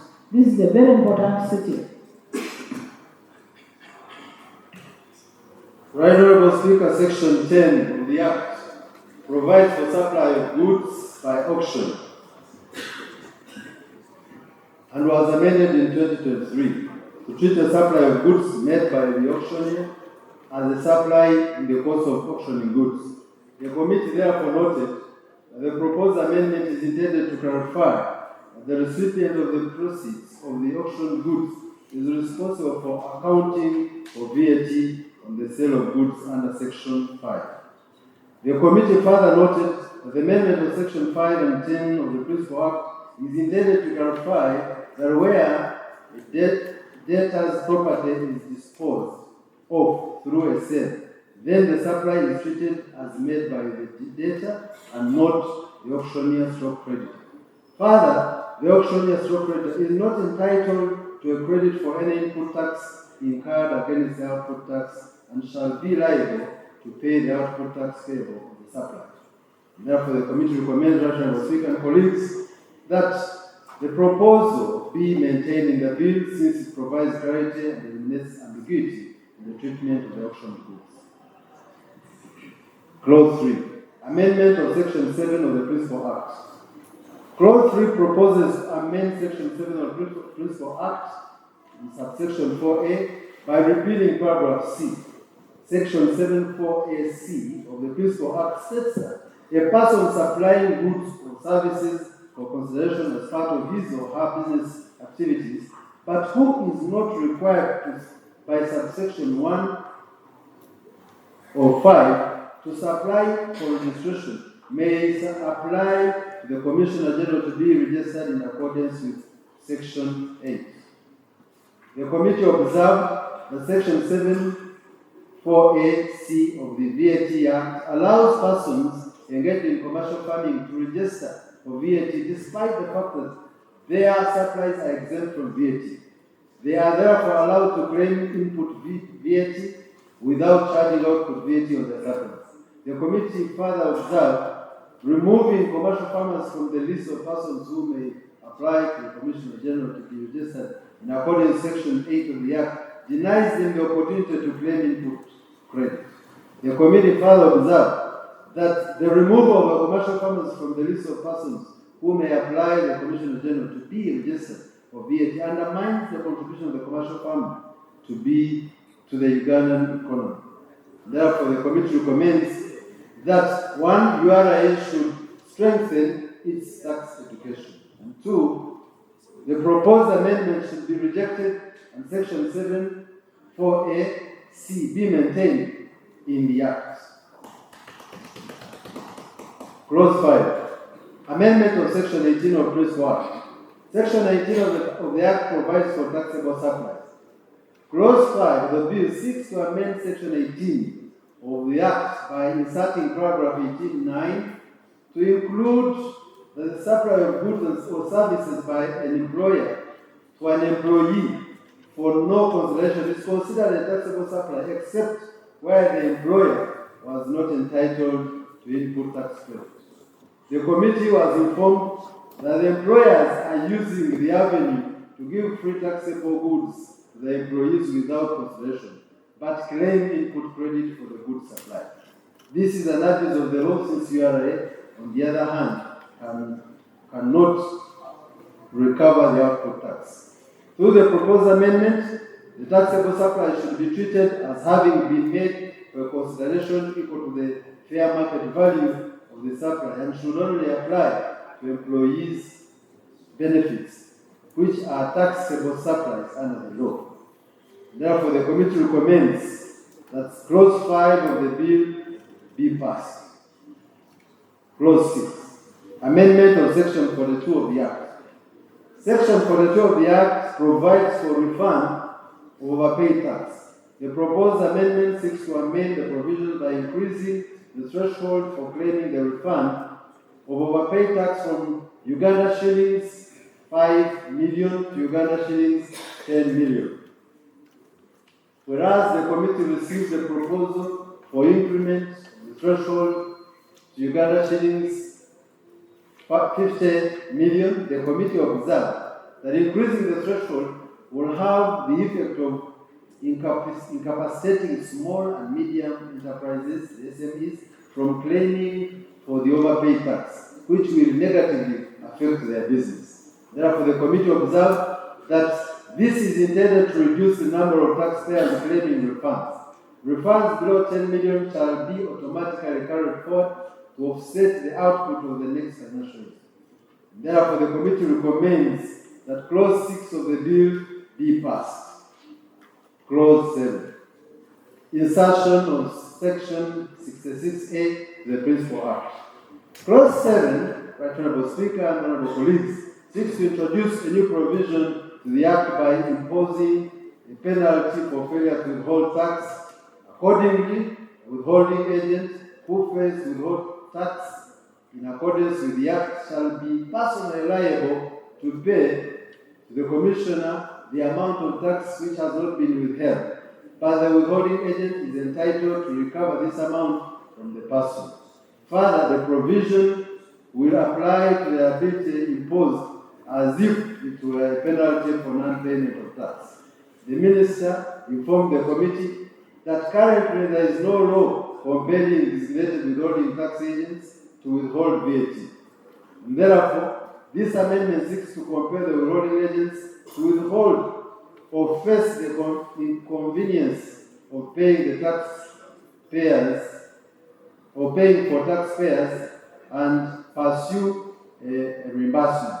The committee observed that the imposition of the provision has implications of compelling withholding agents to remit 6% of withholding VAT, withheld on VAT. As a consequence, this is not accounted for in the VAT input returns. It also has an implication of ensuring URA of a minimum of 6% of any VAT received or withheld by an agent. This is not accounted for in the VAT input returns and disadvantages the supplier. The proposal shifts URA's mandate to the taxpayer on account of failure to withhold tax. In addition, all URA registered taxpayers are required to issue IFRIs or invoices, and this gives URA visibility of transactions by such payers. Recommendation. The committee finds no merit in the proposed amendment and recommends that the proposal should not be adopted. 2. The imposition of 6% withholding tax on VAT is inconsistent with the VAT Act, and therefore the Ministry should harmonize the regulations. Clause 6. Amendment of the first schedule to the Act. Clause 8 seeks to amend first schedule to the Act to include African Insurance Corporation, Africa Re, International Regulatory Board of the East African Power Pool, and the Islamic Corporation of the Development of the Private Sector. The committee noted that Africa Re is an African Union institution established in 1976 by the AU member states and the African Development Bank. Uganda was among the founder signatory states with 22 shares and thus receives dividends from it. Article 51 of the Establishment Agreement states that each member state shall undertake to waive and refrain from imposing administrative, practical, and financial restrictions that would hinder in any manner smooth functioning of the activities of the corporation. It also provides that each member state shall exempt the corporation from all duties and taxes arising from the corporation's activities in the member state's national territory. The committee further noted that the Islamic Corporation for the Development of Private Sector is a part of the Islamic Development Bank Group, which already is exempted in the first schedule of the VAT Act. It is a multilateral development financial institution that supports the economic development of its member countries by providing financing to the private sector projects, promotes competition, entrepreneurship, encourages cross-border investment. The proposed amendment is intended to clarify that Islamic Cooperation for Development for the private sector is an arm of the Islamic Development Bank and is entitled to a VAT exemption to avoid disruption of its services to the private sector in Uganda. The committee further noted that under the International Regulatory Board of the East African Power Pool, government has committed to promote investments in the power sector and facilitates smooth cross-border energy initiatives within the EAC region. The committee observed that the effect of the proposed amendment is to expand the refund of tax to international organizations under Section 45 of the Act and to include Africa Reinsurance Corporation, International Regulatory Board of the East African Power Pool, and the Islamic Cooperation for Development for the private sector. Therefore, the committee recommends that the clause 8 be passed. Clause 9. Amendment of the second schedule of the Act. The proposed amendment seeks to amend the list of exempted supply under second schedule of the Act by A. Repealing postage stamps, software, and equipment installation services to manufacturers. The committee observed that the repeal of the postage stamps and software and equipment installation services to manufacturers from the list is exempted supplies and is intended to broaden the tax base. B. Including the following items: seed cake that does not include cake or dog food, hose, the supply of electric vehicles locally manufactured, supply of frame and body of electric vehicle locally fabricated, the supply of electric vehicle charging equipment or supply of charging services of an electric vehicle, the supply of pesticide, the definition of pesticide, the supply of fertilizers, seeds and seedlings, the supply of cooking stoves that use fuel ethanol assembled in Uganda up to 30th June 2028, the supply of safety headgear, manufacturers of electric vehicles, electric battery or electric vehicle charging equipment, or fabrication of frame and body of an electric vehicle. The committee observed that the proposed amendments are intended to boost local production, public safety, and environmental sustainability. C. Excluding goods and services used for personal and domestic use by contractors and subcontractors of hydroelectric power, solar power, geothermal power, and biogas and wind energy. The committee observed that the proposed amendment is entitled to limit abuse of exemption regime. Therefore, the committee recommends the clause 9 be passed. The proposed amendment, clause 10, amendment of the third schedule of the Act. The proposed amendment seeks to amend third schedule, which provides for zero rate supplies by repealing the supply of seeds, fertilizers, and hose and pesticides. The committee observed this proposal is intended to achieve consistent treatment of all agricultural inputs which have been exempted in the second schedule. Therefore, the committee recommends that the clause 10 be passed. I hereby submit the clause.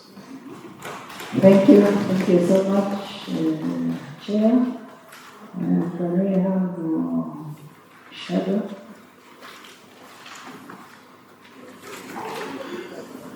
We have 2 reports.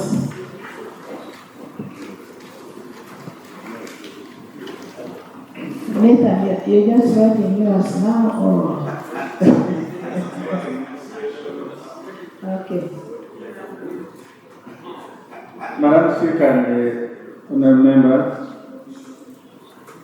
the value-added tax amendment. You can actually even give the shadow to them. 2024, the backup has been given by the main report when it was brought here. And the agencies that we interacted with, I don't have to go through that. The main issues in this bill, if your employer, mainly manufacturer, donates to you items, the bill requires him or her to pay VAT on them. And we want to give an example because we are not legislating only for ourselves. So you work in Coca-Cola, they give you 100 crates of soda for your wedding. The bill now says they must tax them. Tax a donation? Yes, that's what the bill says. Because companies and manufacturers. Who pays the one who is giving you the donation? Yeah. So the company is now. The minister. I need the You first start.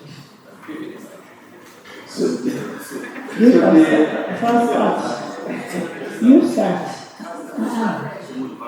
You start. Madam Speaker, we have picked issues. Those of us who are opposed to part of the bill that we think we need to draw parliamentary attention to them and the public. The first issue that the bill says, if your employer, say a manufacturer, donates to your item, he is now required to pay VAT on them. For example, if you have a wedding, like a colleague said here, and Parliament gives you a car, so Parliament should pay VAT. That's different because they are looking at the for trading. Okay, for trading, manufacturing.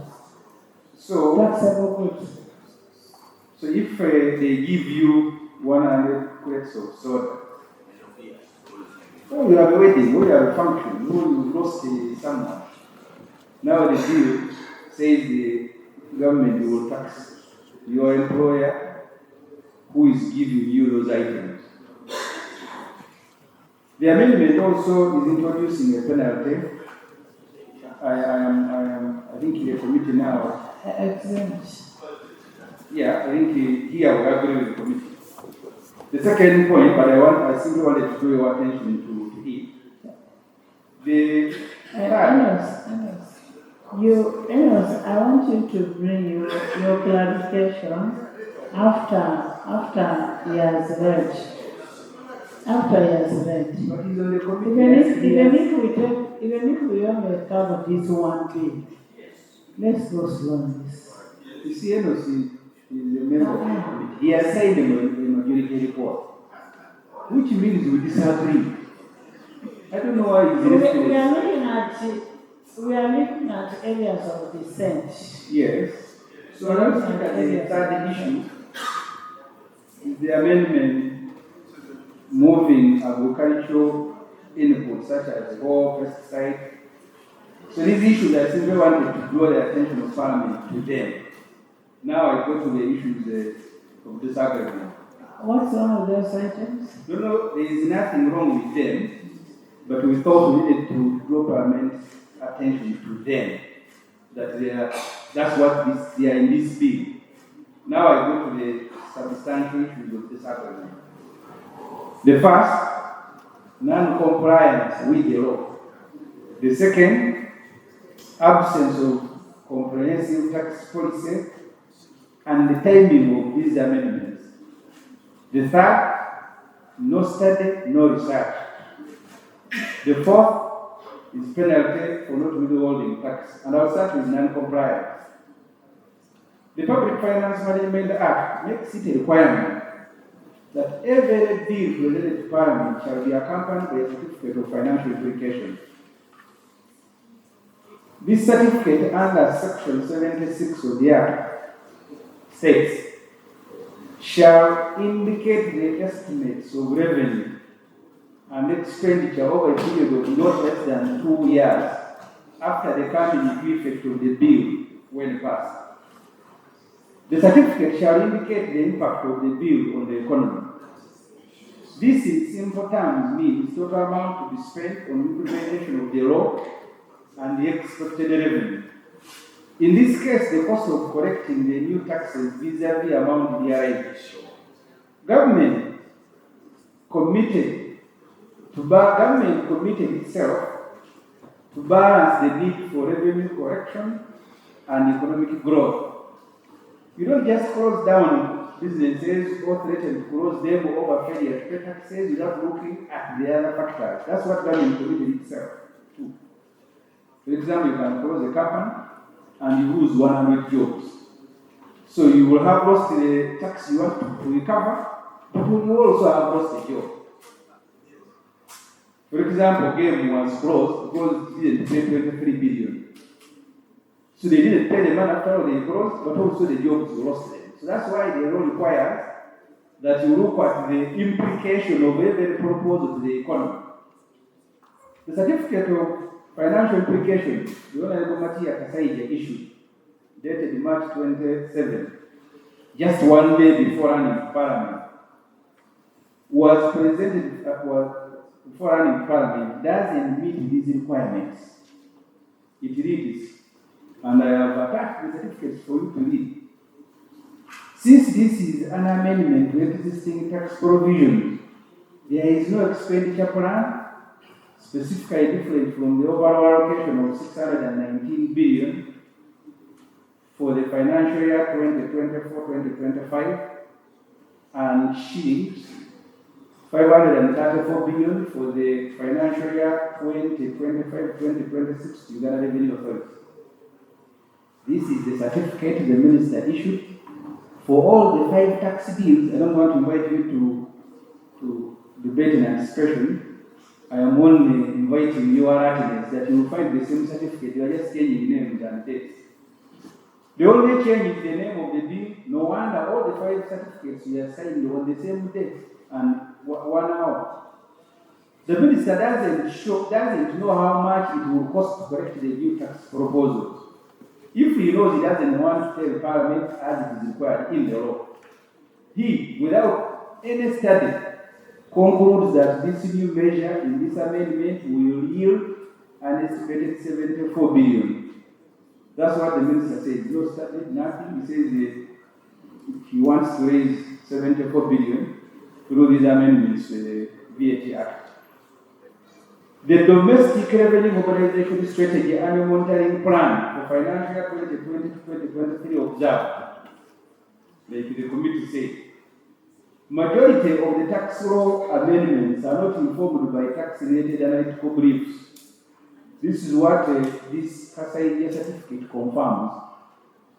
Yet the same minister, in his letter introducing the Domestic Revenue Mobilization Strategy for Uganda 2019 up to 2024, committed to end arbitrariness, he said, and I want to quote the minister, in order to achieve our revenue potential, please listen, we will move away from ad hoc annual tax policy changes.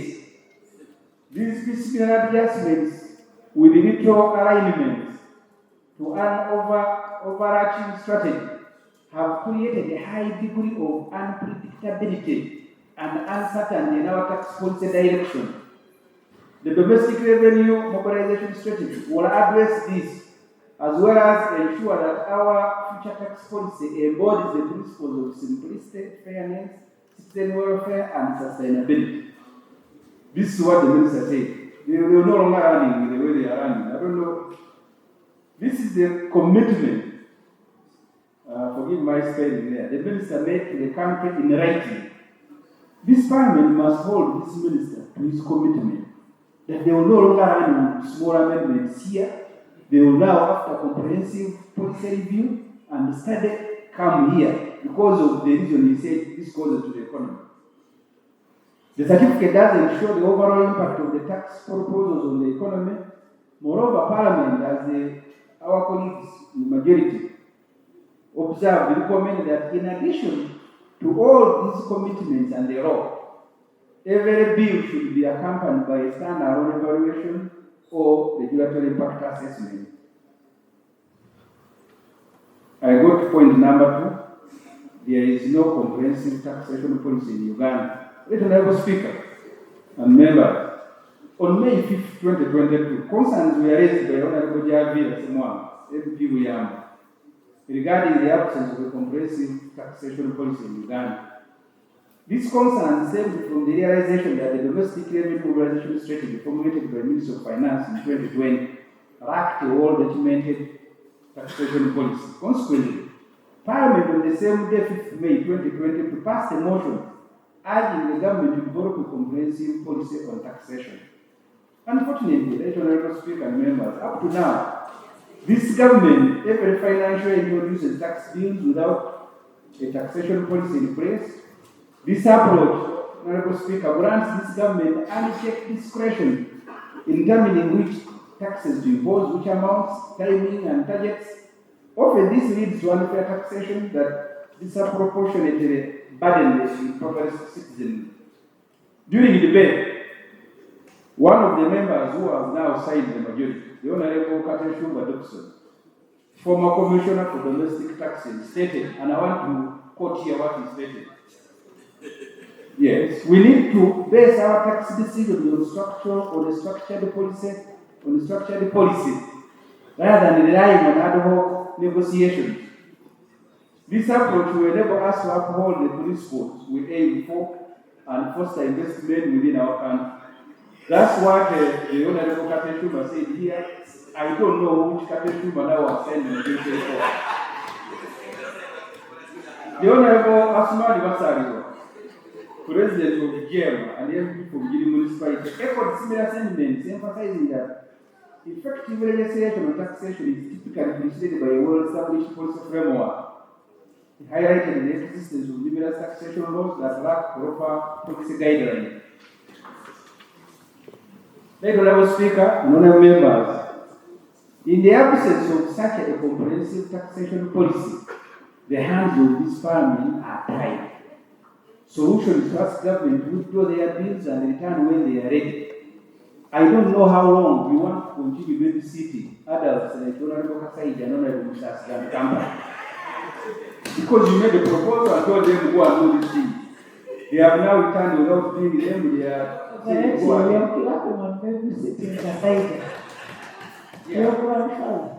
I said you are babysitting adults. No, I'm saying correct. The majority is timing of new tax proposals.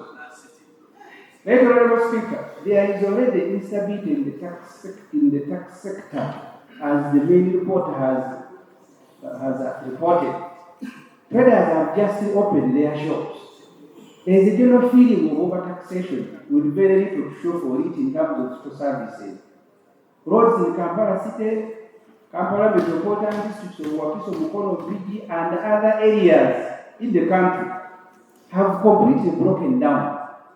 There is a general cry that leaders are swimming in luxury at the expense of taxpayers. The other department approved a supplementary budget of 1.1 trillion, including 576 billion that was gifted to Matthias Magora. What do you think citizens will feel about this? that you are collecting to give away. This needs to be addressed before any tax measure is proposed. We need to restore confidence. Stability is the key principle in taxation. Taxes should be introduced at least every 5 years. That's what the Minister of Finance committed himself to do. Not annually like it is with this government. If the country is still crying with implementation of existing taxes, is your answer to impose new ones? Why don't we first deal with the leaking, corruption, and use the savings to finance the budget rather than thinking of new tax measures? You, Parliament, you are going to be blamed for new taxes as you are blamed for the old ones. For once, you can say no to them. I can skip the penalty for not withholding later. We reach the consensus. This is my report. You're asking why. They ask you why you included that. Tax on donated items. I have referred to this. I think here we are being inhuman. How do you impose a tax on items that have not been sold? We are in a way stopping companies and manufacturers from incentivizing their workers. If an employee of Coca-Cola has a wedding or a funeral, and the company donates 100 crates, why charge the company VAT? This I am asking Parliament to reject. Right, Honorable Speaker and Honorable Members, we have attached the certificate of financial implication. Members may not have picked a copy for you to see that actually this is not better than a cheat. We have also attached a letter from the Honorable Minister Kasaija and highlighted the specific paragraph in which he said the government will no longer now come to Parliament with piecemeal amendments like this. This is a letter from the Minister. I hope you can go up where we are highlighted. It is the third paragraph. But you can read because we made sure.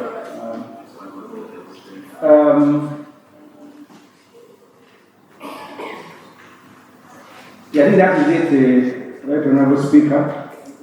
This Parliament has no option. Thank you. But pay the Minister to follow the law. Thank you. When he does, I will gladly come here and begin debating and supporting. Thank you. Thank you very much. Thank you. Nathan. Thank you very much, Madam. Yes. Thank you very much, Madam Speaker. Madam Speaker, before I make the issue which is under clause 9 and clause 10, there are just two small things I want to put ahead first. First, the Ministry of Finance is looking more on income, but not looking at expenditure. So when they look at income, or they are not addressing expenditure, the reason why every now and then they are bringing more tax proposals to collect more. Number two, Madam Speaker asked the question, if we don't pass this bill, is there any problem? There's no problem. Already there's an existing law, it will continue to be enforced, so you don't need to worry. Number three is about the changes in prices, especially in fuel. I think also we should also address the issue of other costs.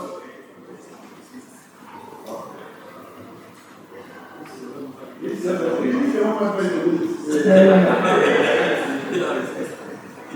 go ahead. The third one, Madam Speaker, is on the increase of prices on commodities. I think we're looking at the item of only taxation, but also the other issues like exchange rates. Like for example, if the price of the fuel is bought at 3,700 and now the cost is $3,900, that means that change in exchange rate will be put on the fuel. So I want to say that we import all our fuel, and even the price we put on the import. That's why when you go to the market, you discover the price is going high. But basically, not tax, but because of the change in the exchange rate, which is going down. So you better get your own fuel. The fourth one, Madam Speaker, so that I will concentrate on, which I want to remember to also get knowing, in taxation, donations are not allowed.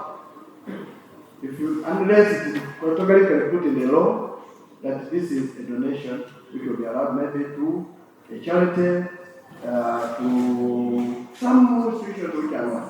So therefore, if a donation is not allowed, that means if you make a donation, you should be taking care of everything which go by it. So if, for example, I don't want to talk about Coca-Cola.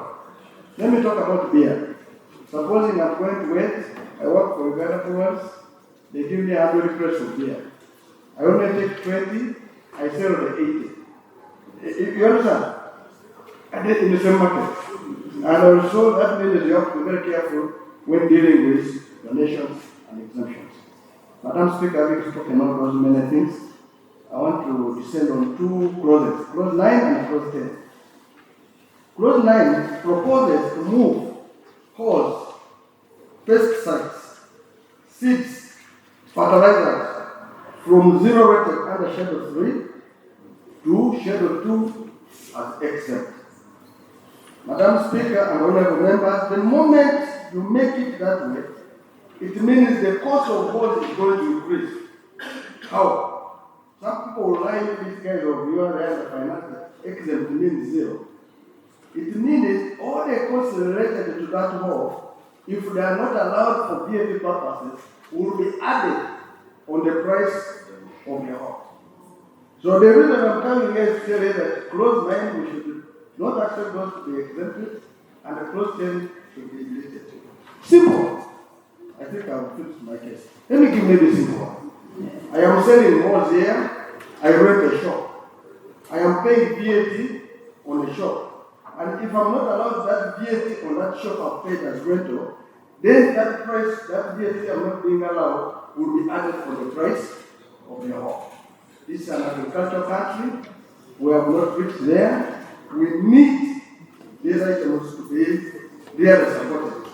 And that's why I'm saying, if there are some items in the Schedule 2 which is related to agriculture and we have forgotten to deal with them, it's now high time we move them from Schedule 2 to Schedule 3. Madam Speaker, I did submit. Thank you so much. Next time, let's have one minority. We can combine them together and have one. And that will be a respect to our shadow. Shadow family. Honorable members, you know, this is a report of a committee. The minister has had a report from the committee. The minister may want to simplify things. Honorable Minister, you may want to simplify things where you want to concede so that it makes the debate easier. You will come and clarify where the bills are met. Thank you very much, Madam Speaker and honorable colleagues. Let me take this opportunity to thank the committee for coming up with good analysis. And I also would like to appreciate our minority colleagues for taking time to analyze our bills very well. Madam Speaker, indeed I would like to simplify things. There is where we have been and where we disagree. And I want to go point by point. I want to begin with Honorable Macquarie, the proposal to not to move holes and the other agricultural items from Schedule 3 to Schedule 2. I strongly agree.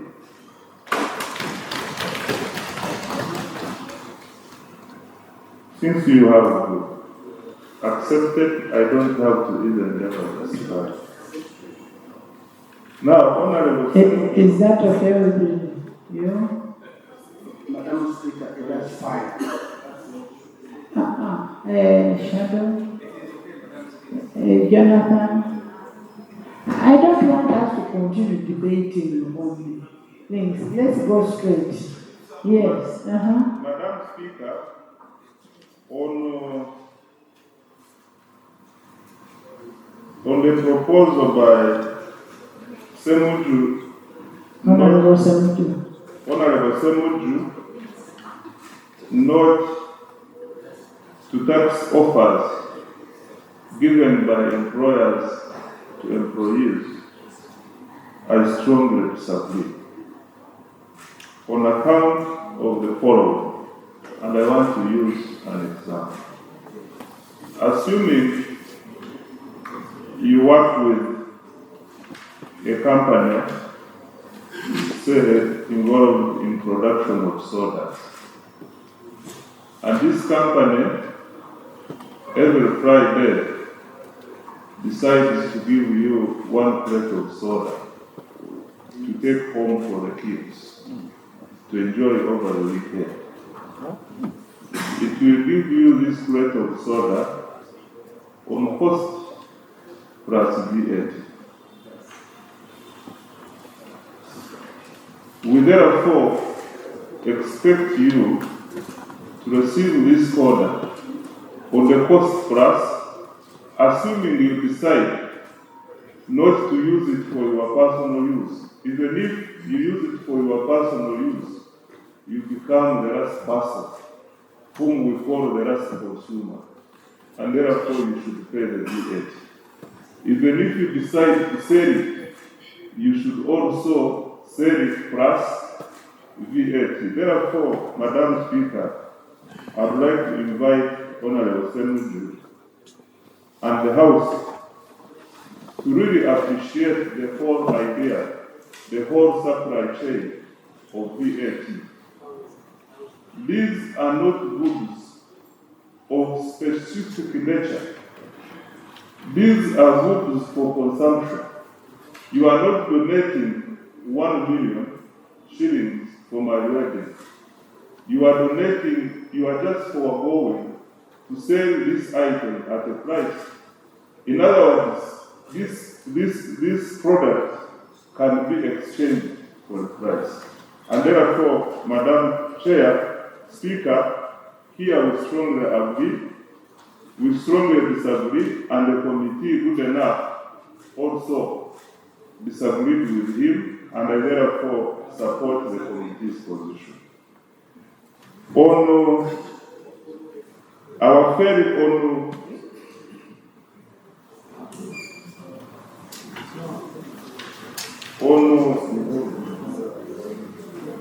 withholding, I want to imagine you will do, because you agreed with the committee, and I also agree with the committee. Madam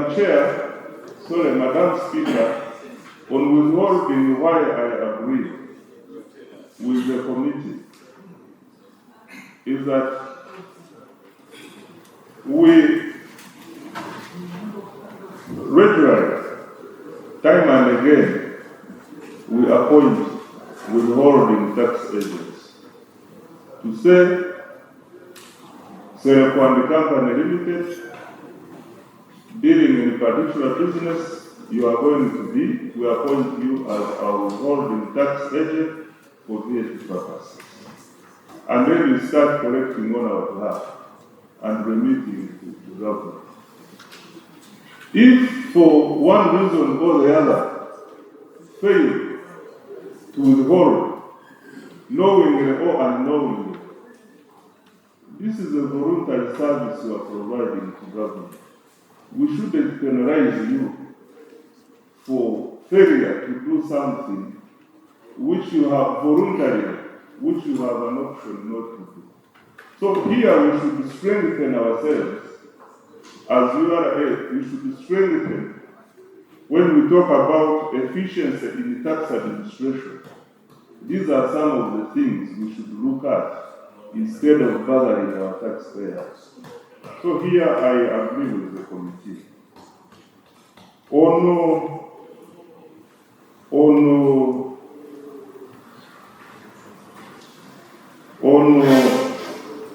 Certificate of financial Honorable members, the only thing that we will now clear is what we are not in agreement. Madam? Yes, he's moving in very well. The only thing that we will now debate is only what is not in agreement. Where is flowing very well. It's not just talking for the gallery. Thank you, Madam Speaker.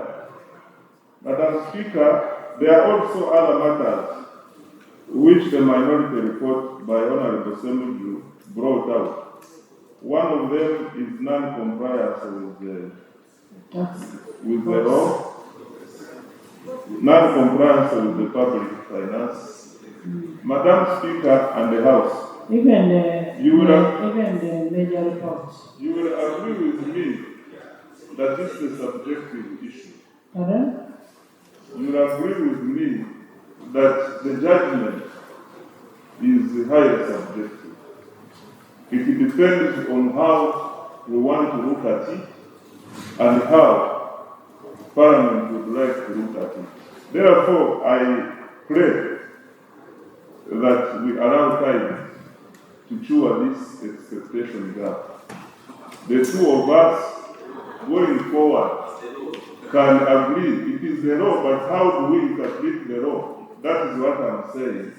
That how we are interpreting and how Parliament is interpreting leaves some expectations up. What Parliament would like to see and what we exactly know that is supposed to be done. Therefore, I want to pray that we give some time in the future, maybe next year, when I come back here to report, we shall have closed this gap. Now, what was the basis of our proposals?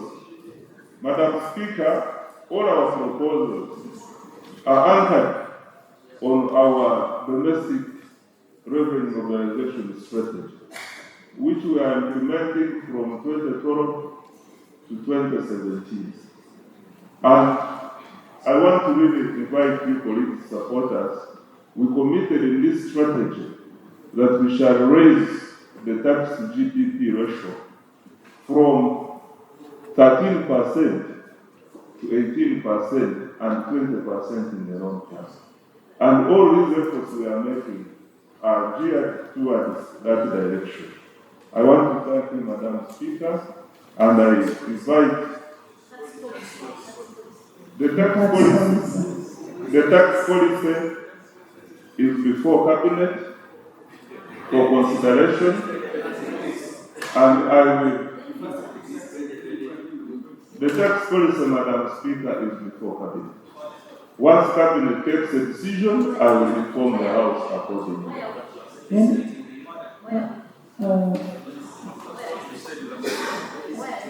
Correct, you just don't echo. When I'm speaking about this matter, it's not Correct. Honorable members, let's first reconcile ourselves. Let's reconcile ourselves. What we have agreed and what is left outstanding. And I will do. Now, let's.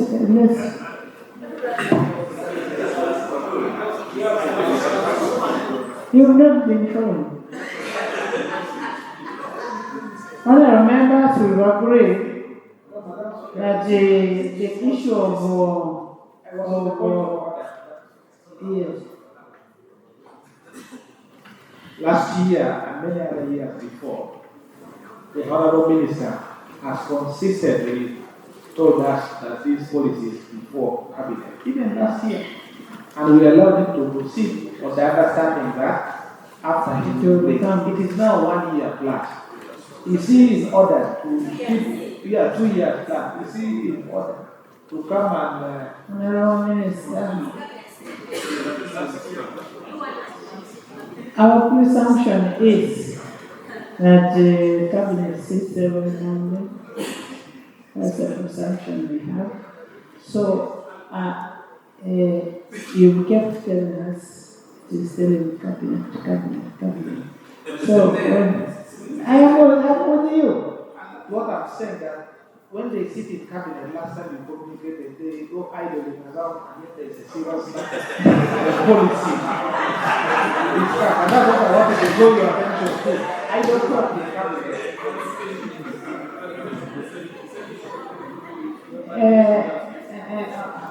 You know, when he talks about I don't talk in cabinet, I said it and I will repeat it. That when you go into cabinet and start idling, talking about issues of how parliament have been corrupted, not passed perplexed bill, how parliament is not doing its work, how parliament, and you forget to do your job. That is the idling we are talking about. But we are not talking about you as a who, as a honorable citizen. We are talking about those people who were doing idle talks. But what you need to tell us, when do we have, what is the position? Just tell us what is the position. If you are not an idler, you are a very good minister.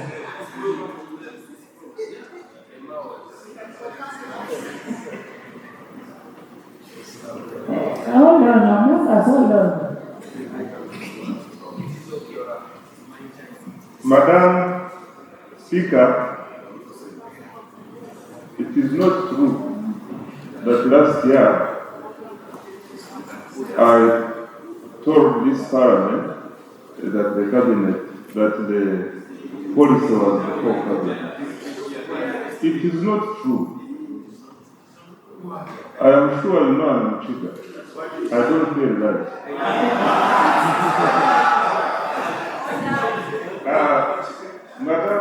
Madam Speaker,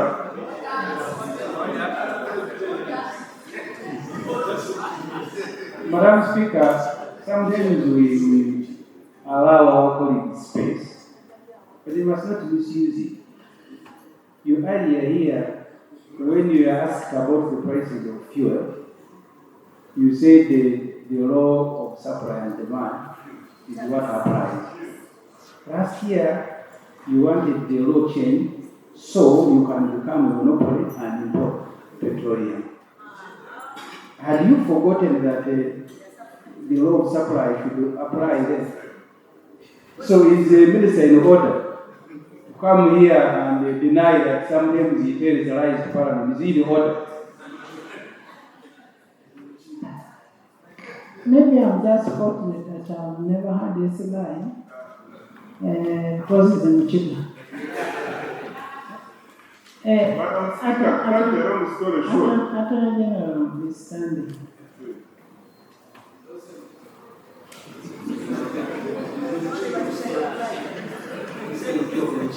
I'm a Ugandan. Let us speak up on the issue of policy. We all know that the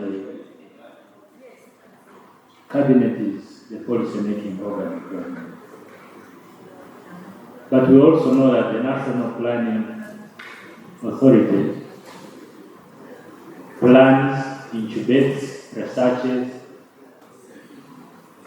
and helps us formulate policy as a government. So there is a process, and that process takes time. It is unfortunate if that incubation is haphazardly done, and what is presented before you as you demand is riddled with insufficiency and holes. It is not true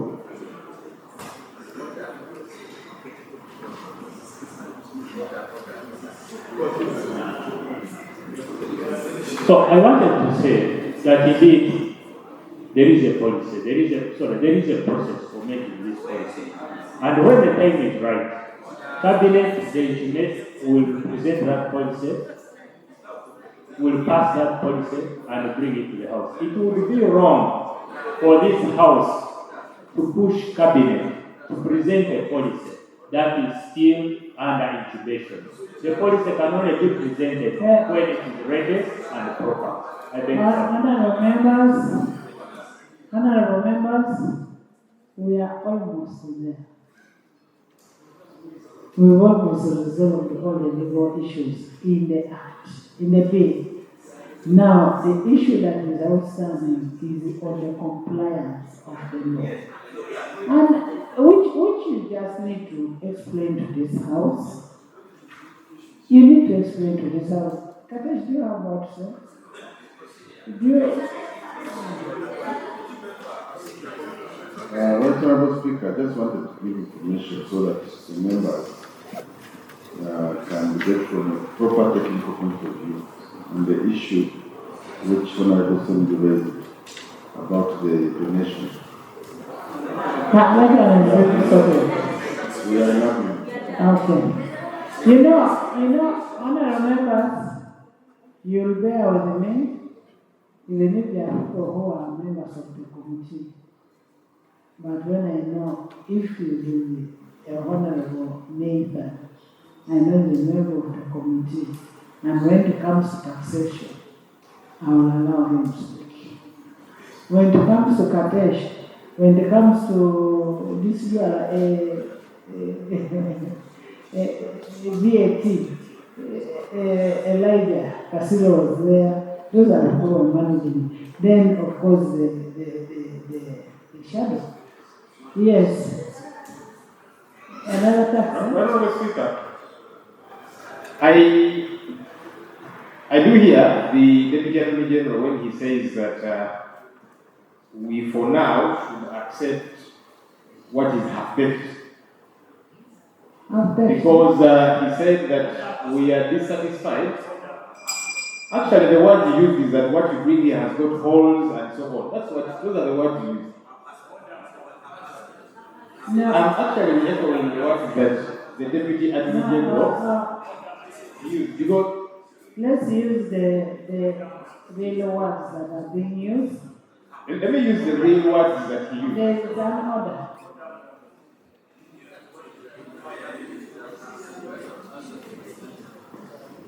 This is Parliament, the national legislature. I do understand that at times we have our own banter, but there is a cropping consistency of disrespect. I do respect the leader of opposition. Last week, he responded to me and said, you should compose yourself. He said it. It is on record. I don't know where it came from. And now he's saying something similar to that. Madam Speaker, I know the words I used in the record. I say Parliament should not push Cabinet to present a haphazard policy. I said the policy is still under incubation. Is it in order? Yes. For the right honorable leader of opposition regularly want to put words in my mouth, impute words that I have not spoken. Is it in order?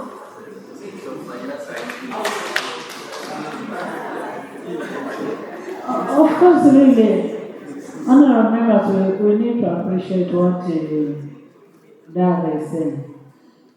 He says, yes, we need a policy here. And he's saying that the policy they want to bring should be a policy that has been completely done, that will meet the test of time. Not bringing something that is incomplete. And that's what he meant. But when you say that he said half-cooked, half-baked, half-cooked, is not correct.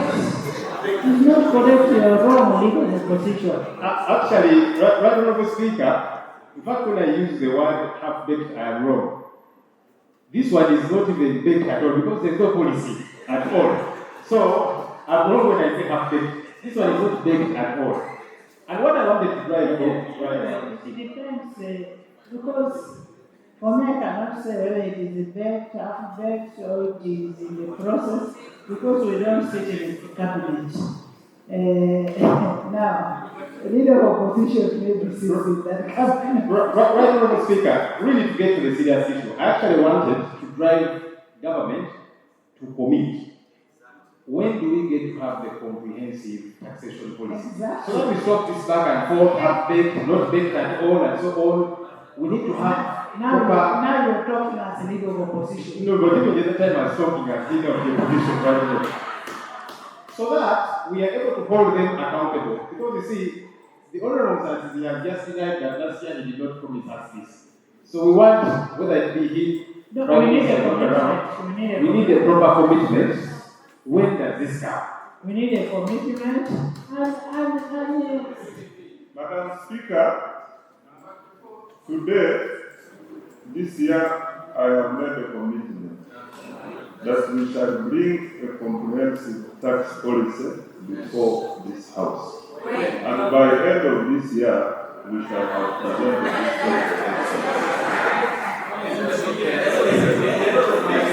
policy. Honourable members, you're still here. If he doesn't bring back end of this year, it's just 6 months away. But it's just 6 months away. He will bring it. If he doesn't, we will hold him accountable. I want to start the leader of opposition for insisting, and I will proceed. I've got something from my brother, Mr. The reason we're asking for tax policy is taxes must be predictable. If they are not predictable, you can see why people are striking. It's because they are not so sure. Even there could be a good tax, but if you have not told people, they will not understand. Madam Speaker. And then administration of it. Yes, and Madam Speaker, word over. When you are going to change a tax, it takes 5 years. But for us here, because of lack of the tax policy, you wake up at night, you bring it in Parliament, in a few minutes, it has been passed. And that's why we're having a problem, even in taxation. And that's why even we're creating inefficiency in URA. They have never discovered something is becoming hard for them to collect. They just bring a law here for us to make for them the law so that they go and sit in their bar instead of enforcing and paying them salaries. So, Madam Speaker, if the minister is saying at the end of the year, I think this is a problem. You see, there should be something we should be putting across. For purpose of the tax policy to be out very well, it needs a wide consultation. Now, if you have done that, why don't you say, within 1 week I can bring a draft to the House to see how far we have gone. And it will help, and the maximum of the year we are doing it. That's the best way to move. Before this budget said, this is how we have gone, and that's how we believe that within 1 to 6 more months, this will be a policy out, but this is the draft area. It will help. Honourable, as I go to the final issue, which is legal, I just want to really emphasize to government. The reason we are insisting on this is because a policy gives you direction. Last year, you brought an amendment to this same act. This year, you brought another one. Which direction do you move in? Because once there is no clear policy, then we shall be operating using the word that I was using earlier in a haphazard manner and so on. That's why we are insisting on this policy. It will help you also. Because when we are asking you to say, where does that come from? You say that here is the taxation policy from which it is emanating. But now this is coming out of the blue. Lastly, Right Honourable Speaker, the legal issue is regarding the certificate of financial implication.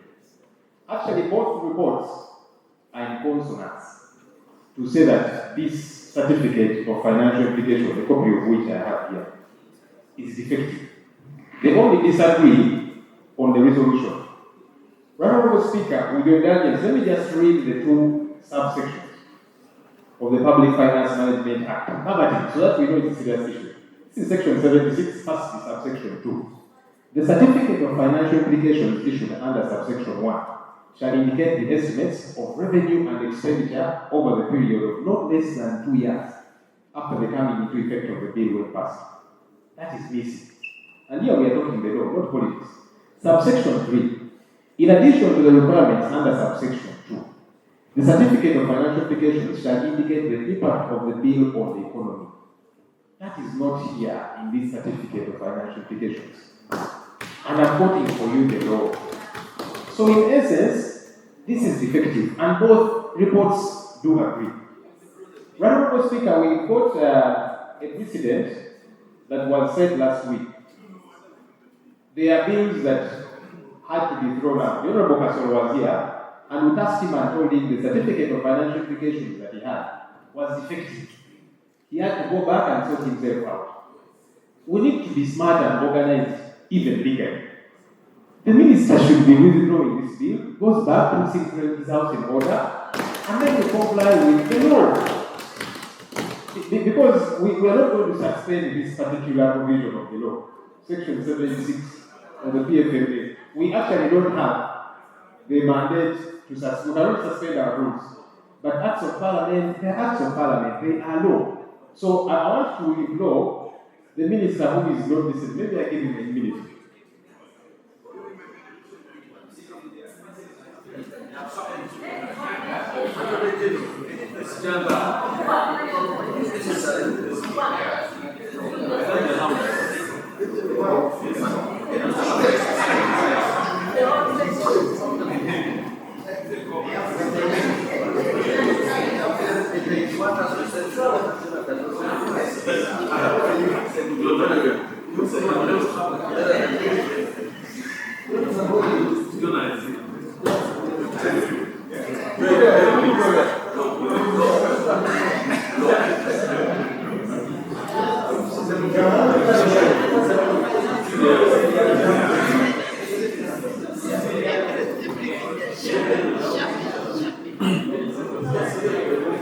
I'm glad the gentlemen are letting go of the speaker, so that this point is delivered home.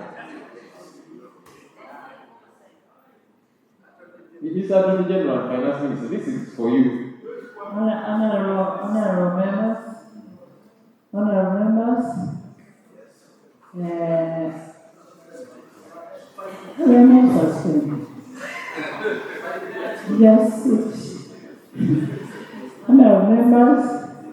there are things we need to hear from the Minister of Finance. On the first part, he has done very well. He has complied. He has made his commitment. I am telling him he should reduce the time of his commitment. Yes. While the gentlemen were consulting with you, there's an issue that I raised, which, if you allow me in a minute to re-raise it, so that it's drawn to their attention and to yours, right honour.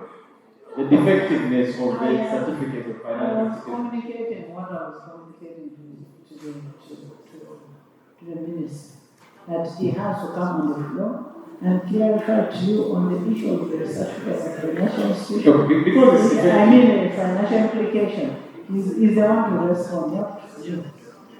So finally, right honourable, I was actually quoting a precedent which we said last week. We had to throw out the Honourable Kasolo's bill until he went reorganize the certificate of financial implication, so that we follow the process smoothly as the law does prescribe.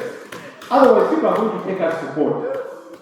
You know, we have those students who are in those schools studying how acts of parliament come into effect, how legislation is done. So when we have precedents that are not in consonance with the law, it's also not good for us.